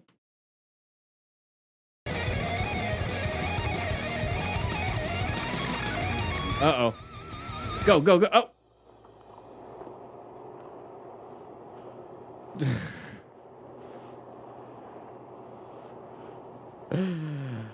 Okay, bye. Gotta be careful with that. A dog. Oh, be careful, be careful. Jesus, I thought there was a panther. Watch out. Yeah, dogs like attacking two-wheeled things. Oof. Gotta be careful with that. I almost ran that bump over. Alright, so we're in traffic. Watch out, our lane is open. Merging issue. Possible merge issue. Good, got out of it. Side of the vehicle, side of the vehicle, side of the vehicle, side of the vehicle. Slow down, slow down, slow down. That dude's not gonna get out of your way quick enough. Slow down. Good job. Great job with that braking. Alright, so now we're gonna be riding. We're more concerned with fancy looking cars than safety. Hopefully nothing bad happens. Vidi, McLaren. Bravo, maestore. Bravo, bravo. Bravo, bravo. Oh, kaka zverka, brat.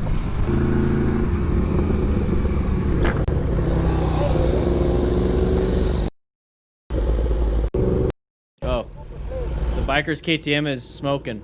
Okay, I thought it was like more just chit chat. Prljavo.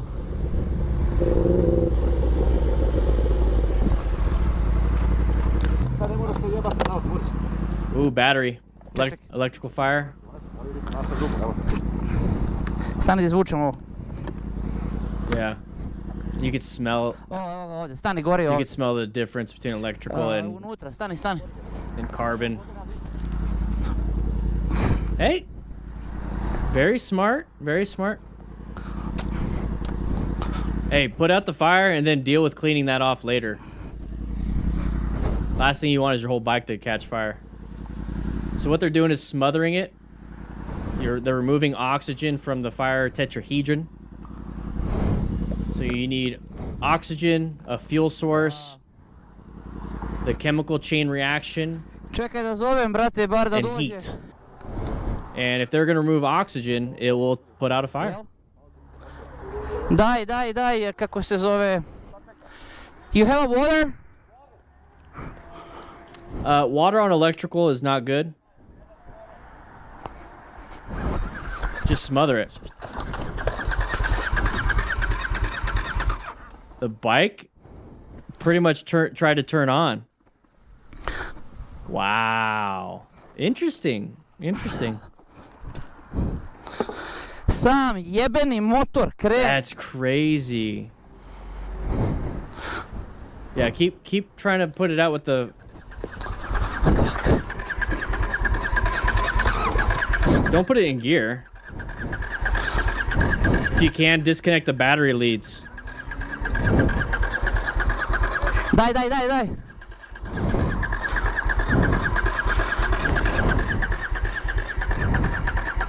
So electricity is a problem. Kurac, nema šanse. But how do you get rid of the electricity? You remove the battery. So take the battery leads off, and now it's just like a normal piece of... It's just wires then. You don't want the electrical current with it, so just take the batteries. At this point, I'm ripping the battery cables off. At this point, I'm going to cut them off or rip them off. I'm not going to... I don't want the electricity coursing through the bike because that's what's happening. It's an electrical fire. So if you remove the electricity, there it is. There's a fuel source, so it's going to be the wiring. It's going to be the combustible materials in there. So smother it with the sand.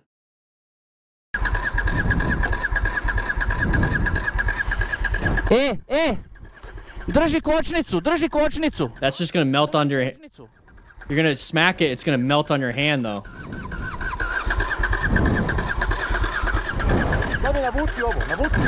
Čekaj. You're just going to fan the flames.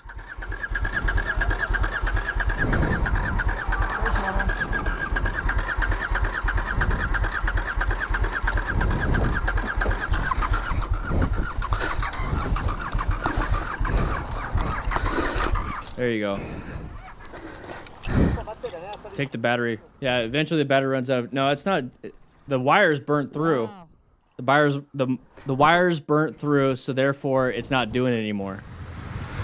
Okay, that's creepy. The wires burnt through, so it stopped trying. That's what happened. The battery still has juice. Plenty of juice.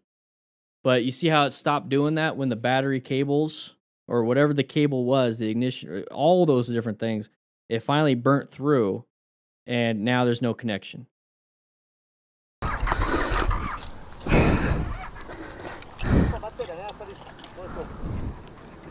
It's got a spanner wrench and everything. Wow.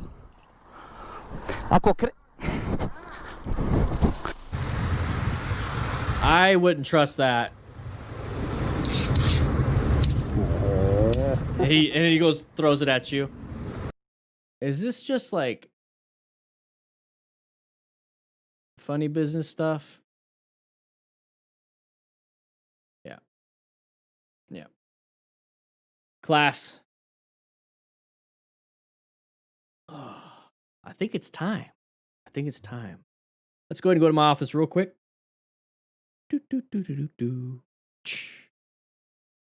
Crew members get to sit on the comfy chairs. If you're not a crew member, crisscross applesauce up in front. Let's go ahead and have a chitty chat.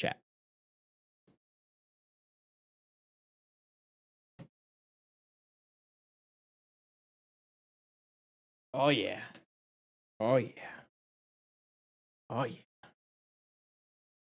KLRs don't do that. Newbie, yeah, you can touch the helmet. I appreciate you helping me decorate this office. So you can go ahead and hold the helmet. Now, whoever has a question, you have to have the helmet. Okay? So I can only answer one at a time. So we got a whole brand new set of people in here. What are you guys doing? Okay, earlier in the day I asked, what are you doing? Are you at home? You at work? You at school?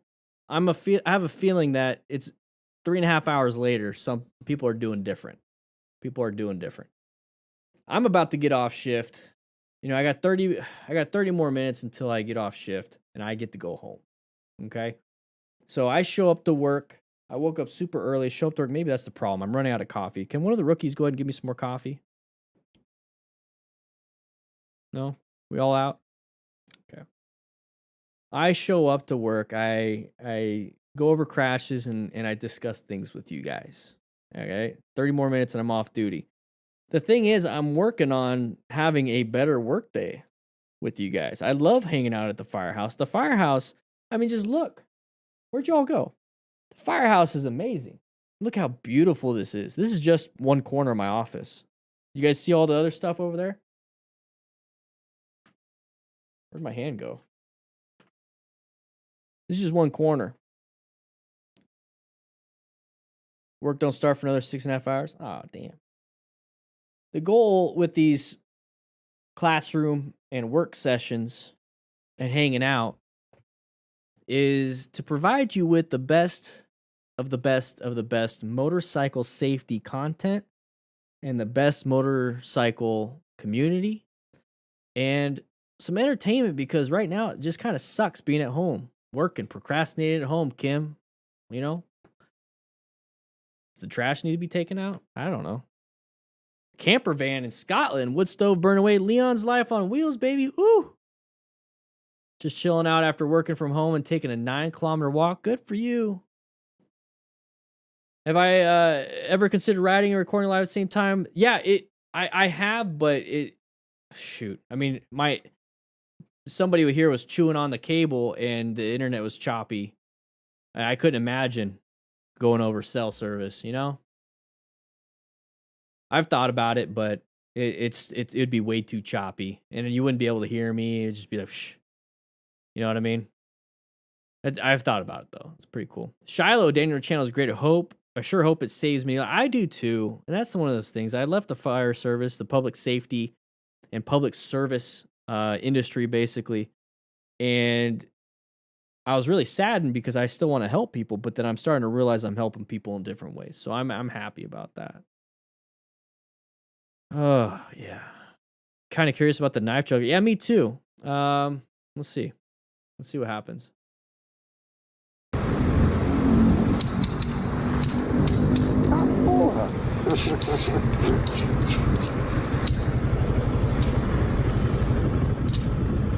Massa, maneiro.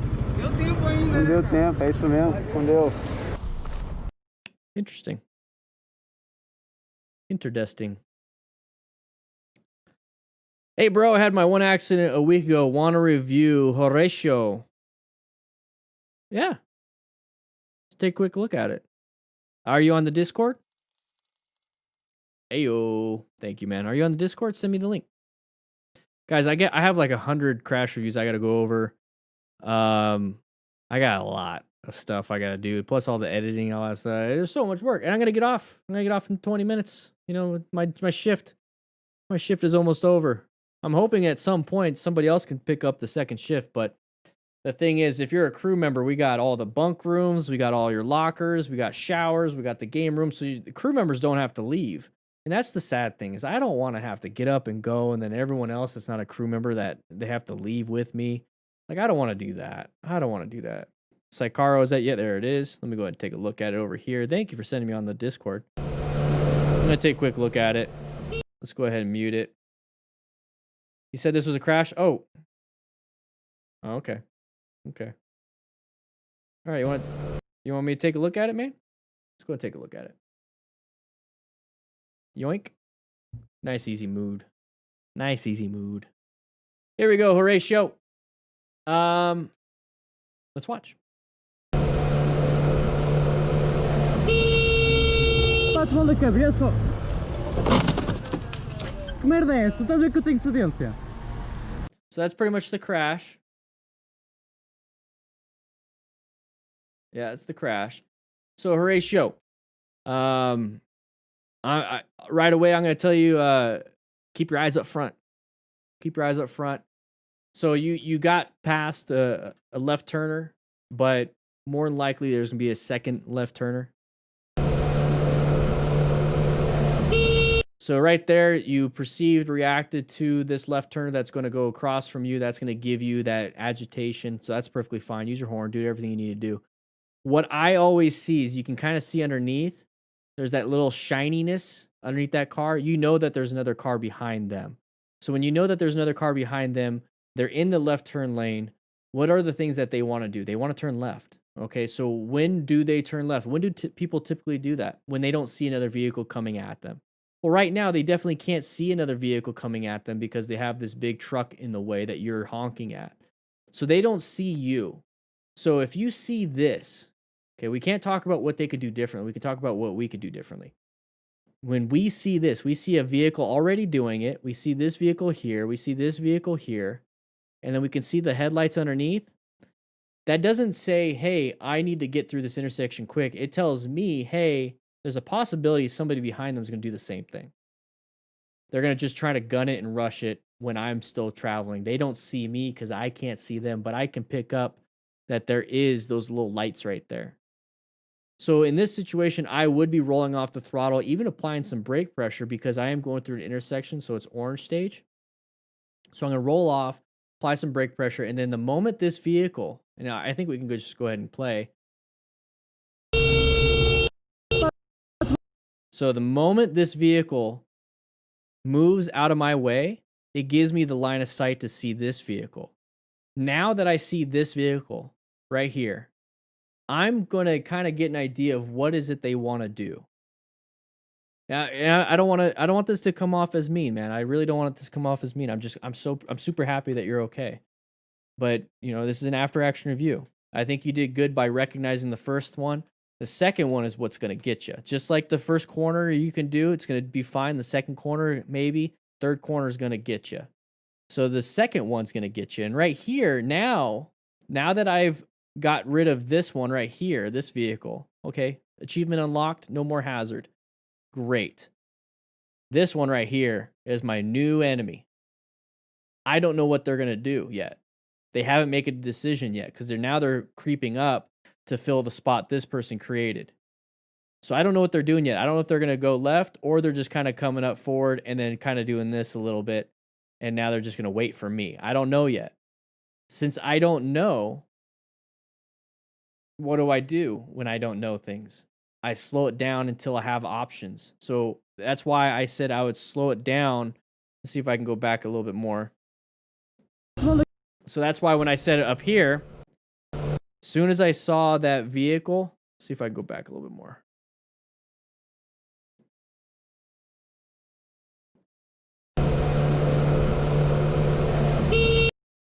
Okay. So as soon as I see the lights underneath, I know there's somebody there. And that next step where I say I need to slow down and wait for them to turn, since I know both steps, we're playing chess here. Since I know both steps, as soon as I see this, I'm already decelerating before I have to when they start to pull out. So I'm already decelerating by engine braking and now covering the brakes. It looks like you're covering the brakes, so very good. I'm still going to engine brake and cover, slow it down, and then the moment I see that this person goes past, and it's going to be a little blurry because you have your head up and you're shaking your head, that's fine. As soon as I see the person go past, it's almost like, okay, am I going, you going? Am I going, you going? That's pretty much what I'm doing. I'm not stopping. I'm just creeping through nice and easy. And then when I get on the other side, when it's safe to do so, I'll accelerate. And I don't want this to sound like, well, you're saying that now. No, I do this when I drive. I do this when I'm riding at all times. I can say what I say because I do what I do. So that's what I would do. So right here, when he starts to come out, right here, I've already decelerated enough and I have my hand on the brakes and I'm looking for this next hazard, which is right here. I can stop because I know through parking lot practice, I know what I can do at certain speeds. I know I can stop. And if I had to, I know I could just swerve out of the way also because I have this escape path right here. I've practiced these things. So just practice, practice, practice. I think you did good, man. The thing is, I mean, you crashed fine, but I still think you did good because you could have been going, 30, 40 kilometers into it, but you applied enough brakes to where it's just barely, you didn't even fall down. So you have no injuries to you. Now it's just a paint transfer. Fairings might have been messed up. That's still better than going up and over the hood, flying 20 feet, landing on your head. So this is a win to me. Thank you for sending it in, man.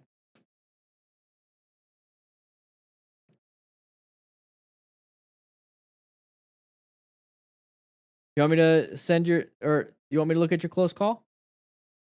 Galen? Go ahead and send it to me on the Discord. We'll take a look at it. I think that's really cool. You guys can send me some stuff. Maybe like towards the end, I can start doing some of these local things with you guys. Not local, but D from crew stuff. Guys, Discord is absolutely free. Click that link that's in the chat. Join the Discord. Absolutely free. All right, Galen, there you are. So I'm going to just take a quick look at it.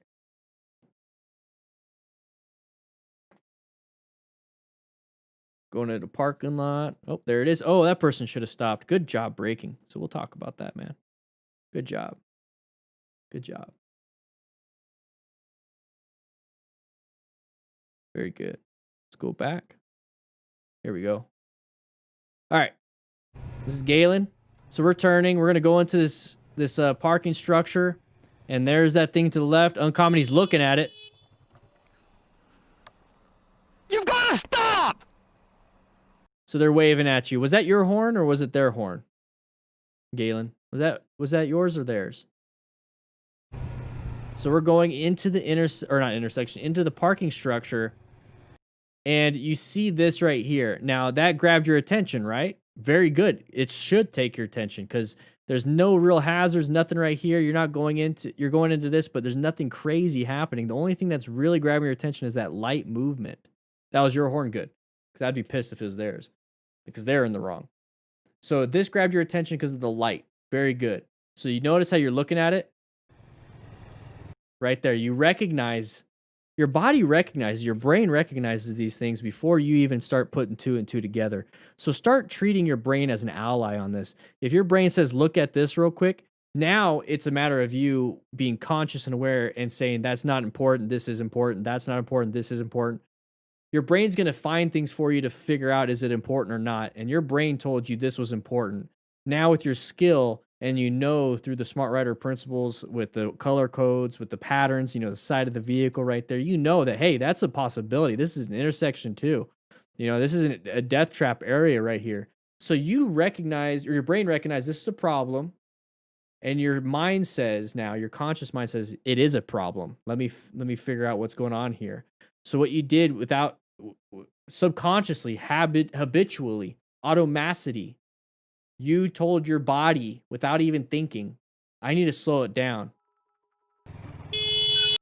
You hear the engine chugging a little bit? That's because you rolled off the throttle, so you have a little bit of that weight transfer to the front, and you hear the tire grab when you applied that brake pressure. You didn't slip and fall and dump because the engine braking put that weight on that front tire. There you go. Engine braking put that weight on the front tire. So now when you did grab it, it went like this. The problem is a lot of people will just haul ass and then without even engine braking, searching for these things, and now try to grab it, and it just dumps. So this right here, very good. So let's watch the actual incident again.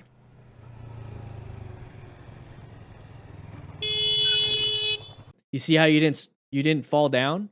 It's because you did have traction on that front tire. And the whole thing about traction is acceleration, deceleration, turning. You were turning, but you weren't accelerating hard. So it really was only turning low speed. So when it came down to deceleration, you had plenty of traction to decelerate because you decelerated a little bit with that engine braking. So it was really good. If you were hauling ass through it and then you slammed the brakes, it would have washed out. So we're here now in this situation. What do? We get out of the way. So I'd be concerned about people behind me still turning in, and I'm stuck in the middle of the intersection. I would pull off into here. I know I probably want to go over here off to the right, but what I would do is kind of pull off here and yell at them from there. That's what I would do. Because my concern now, because you're doing 360 situation awareness, is people behind you. You don't want them to rear end you because we're so tiny, invisible to them, right? We're already invisible to this person. Don't you think something else is going to happen possibly? So just get yourself out of there right here. Honk at them. Say, what are you doing? They apologize with their palm out. Like, sorry. You've got to stop! They're like, sorry. But you see how there's headlights? See how you can see this? Somebody is coming in. So just get yourself out of there. And I don't know if you did or not. I didn't watch the full thing. There you go. So you did. So you did do it. Okay. Good job. Good job. Good job. Sign! He says he's apologized. Awesome. See, I spoke quick. I spoke like, I mean, I didn't see it, but then you're DDFM crew member, baby. Good job. I should have known better. You got a pink beard. I'm like play by play, and then all of a sudden it's like, oh, you proved me right. So good job, man. Good job.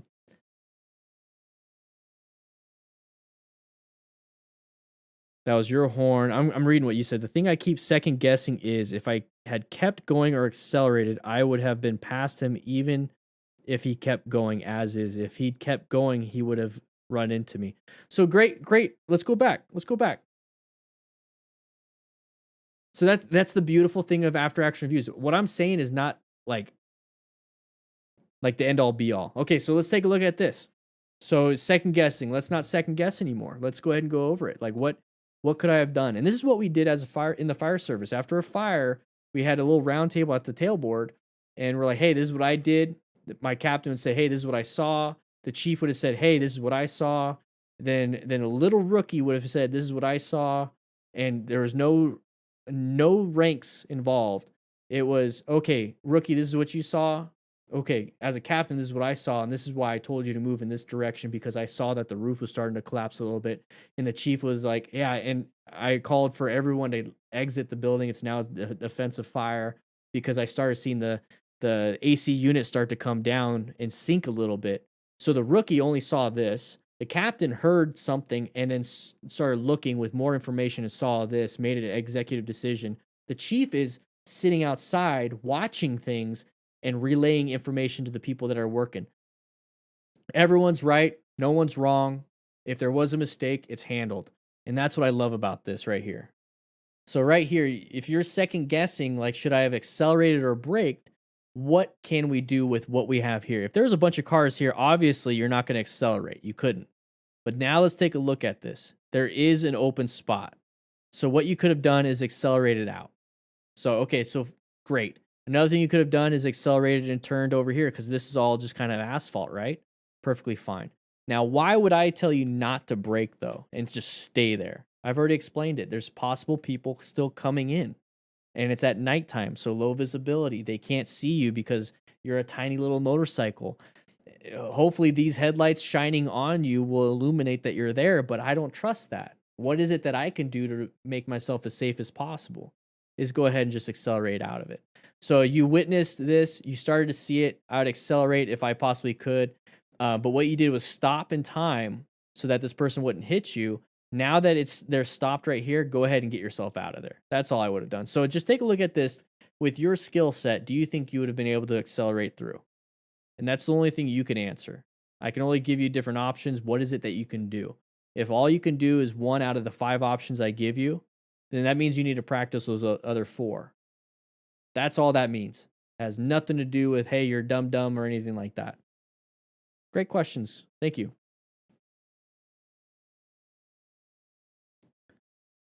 I have one that shows the importance of seeing patterns. Yeah, I forgot to pack lunch today. So what I'm going to be doing, everybody, is I'm going to be taking off. And I just want to say thank you for everyone that stuck with me for 3 hours and 52 minutes.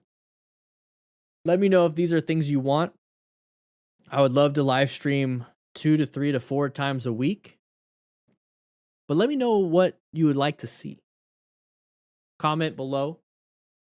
If you watched it all the way through, you're a madman. But the thing is, we do have a second channel, third channel, fourth channel. We got so many channels. But if you would just rather see the crash stuff with none of the talking like we're doing right here, super edited, super quick, 1 to 4 minutes, click that link right there. DDFM clips and highlights. What we're going to be doing on that channel is that crash that Galen just, or that close call that Galen just had.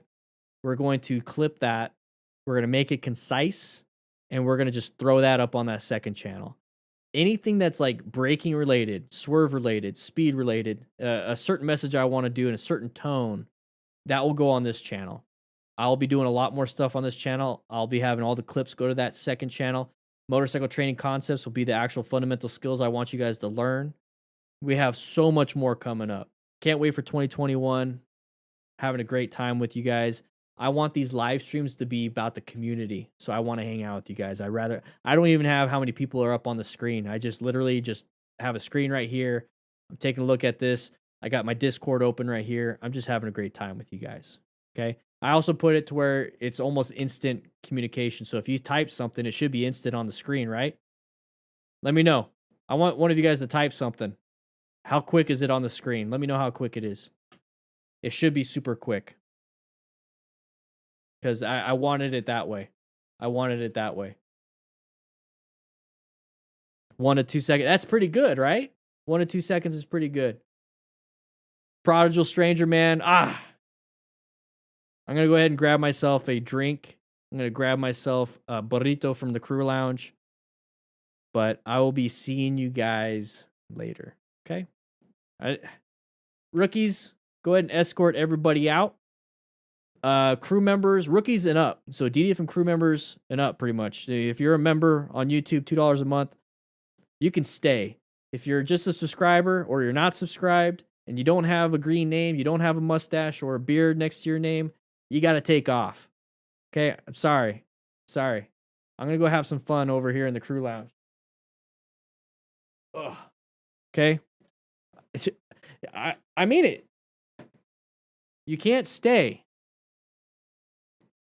You can't stay. All right, crew, let's go. Let's have some fun. Rookies, are you telling everybody to leave? Telling everybody to leave? Good, good, good, good.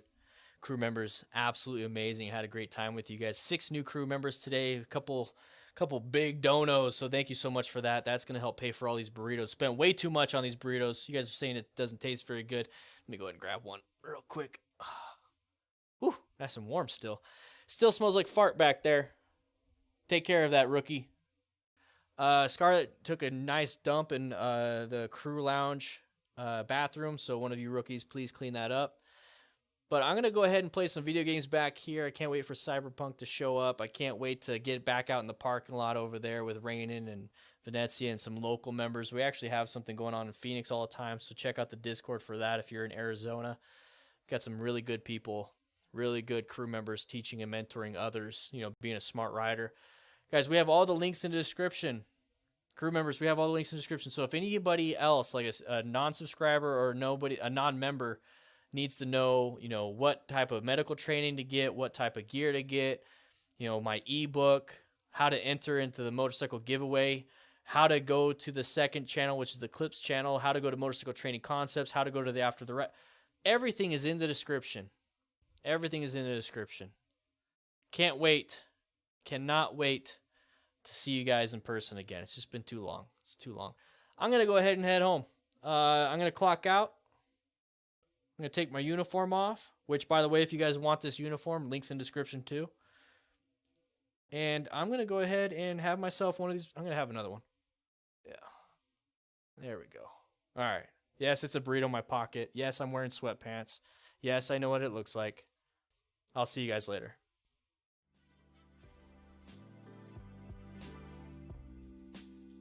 Let's go to the crew lounge.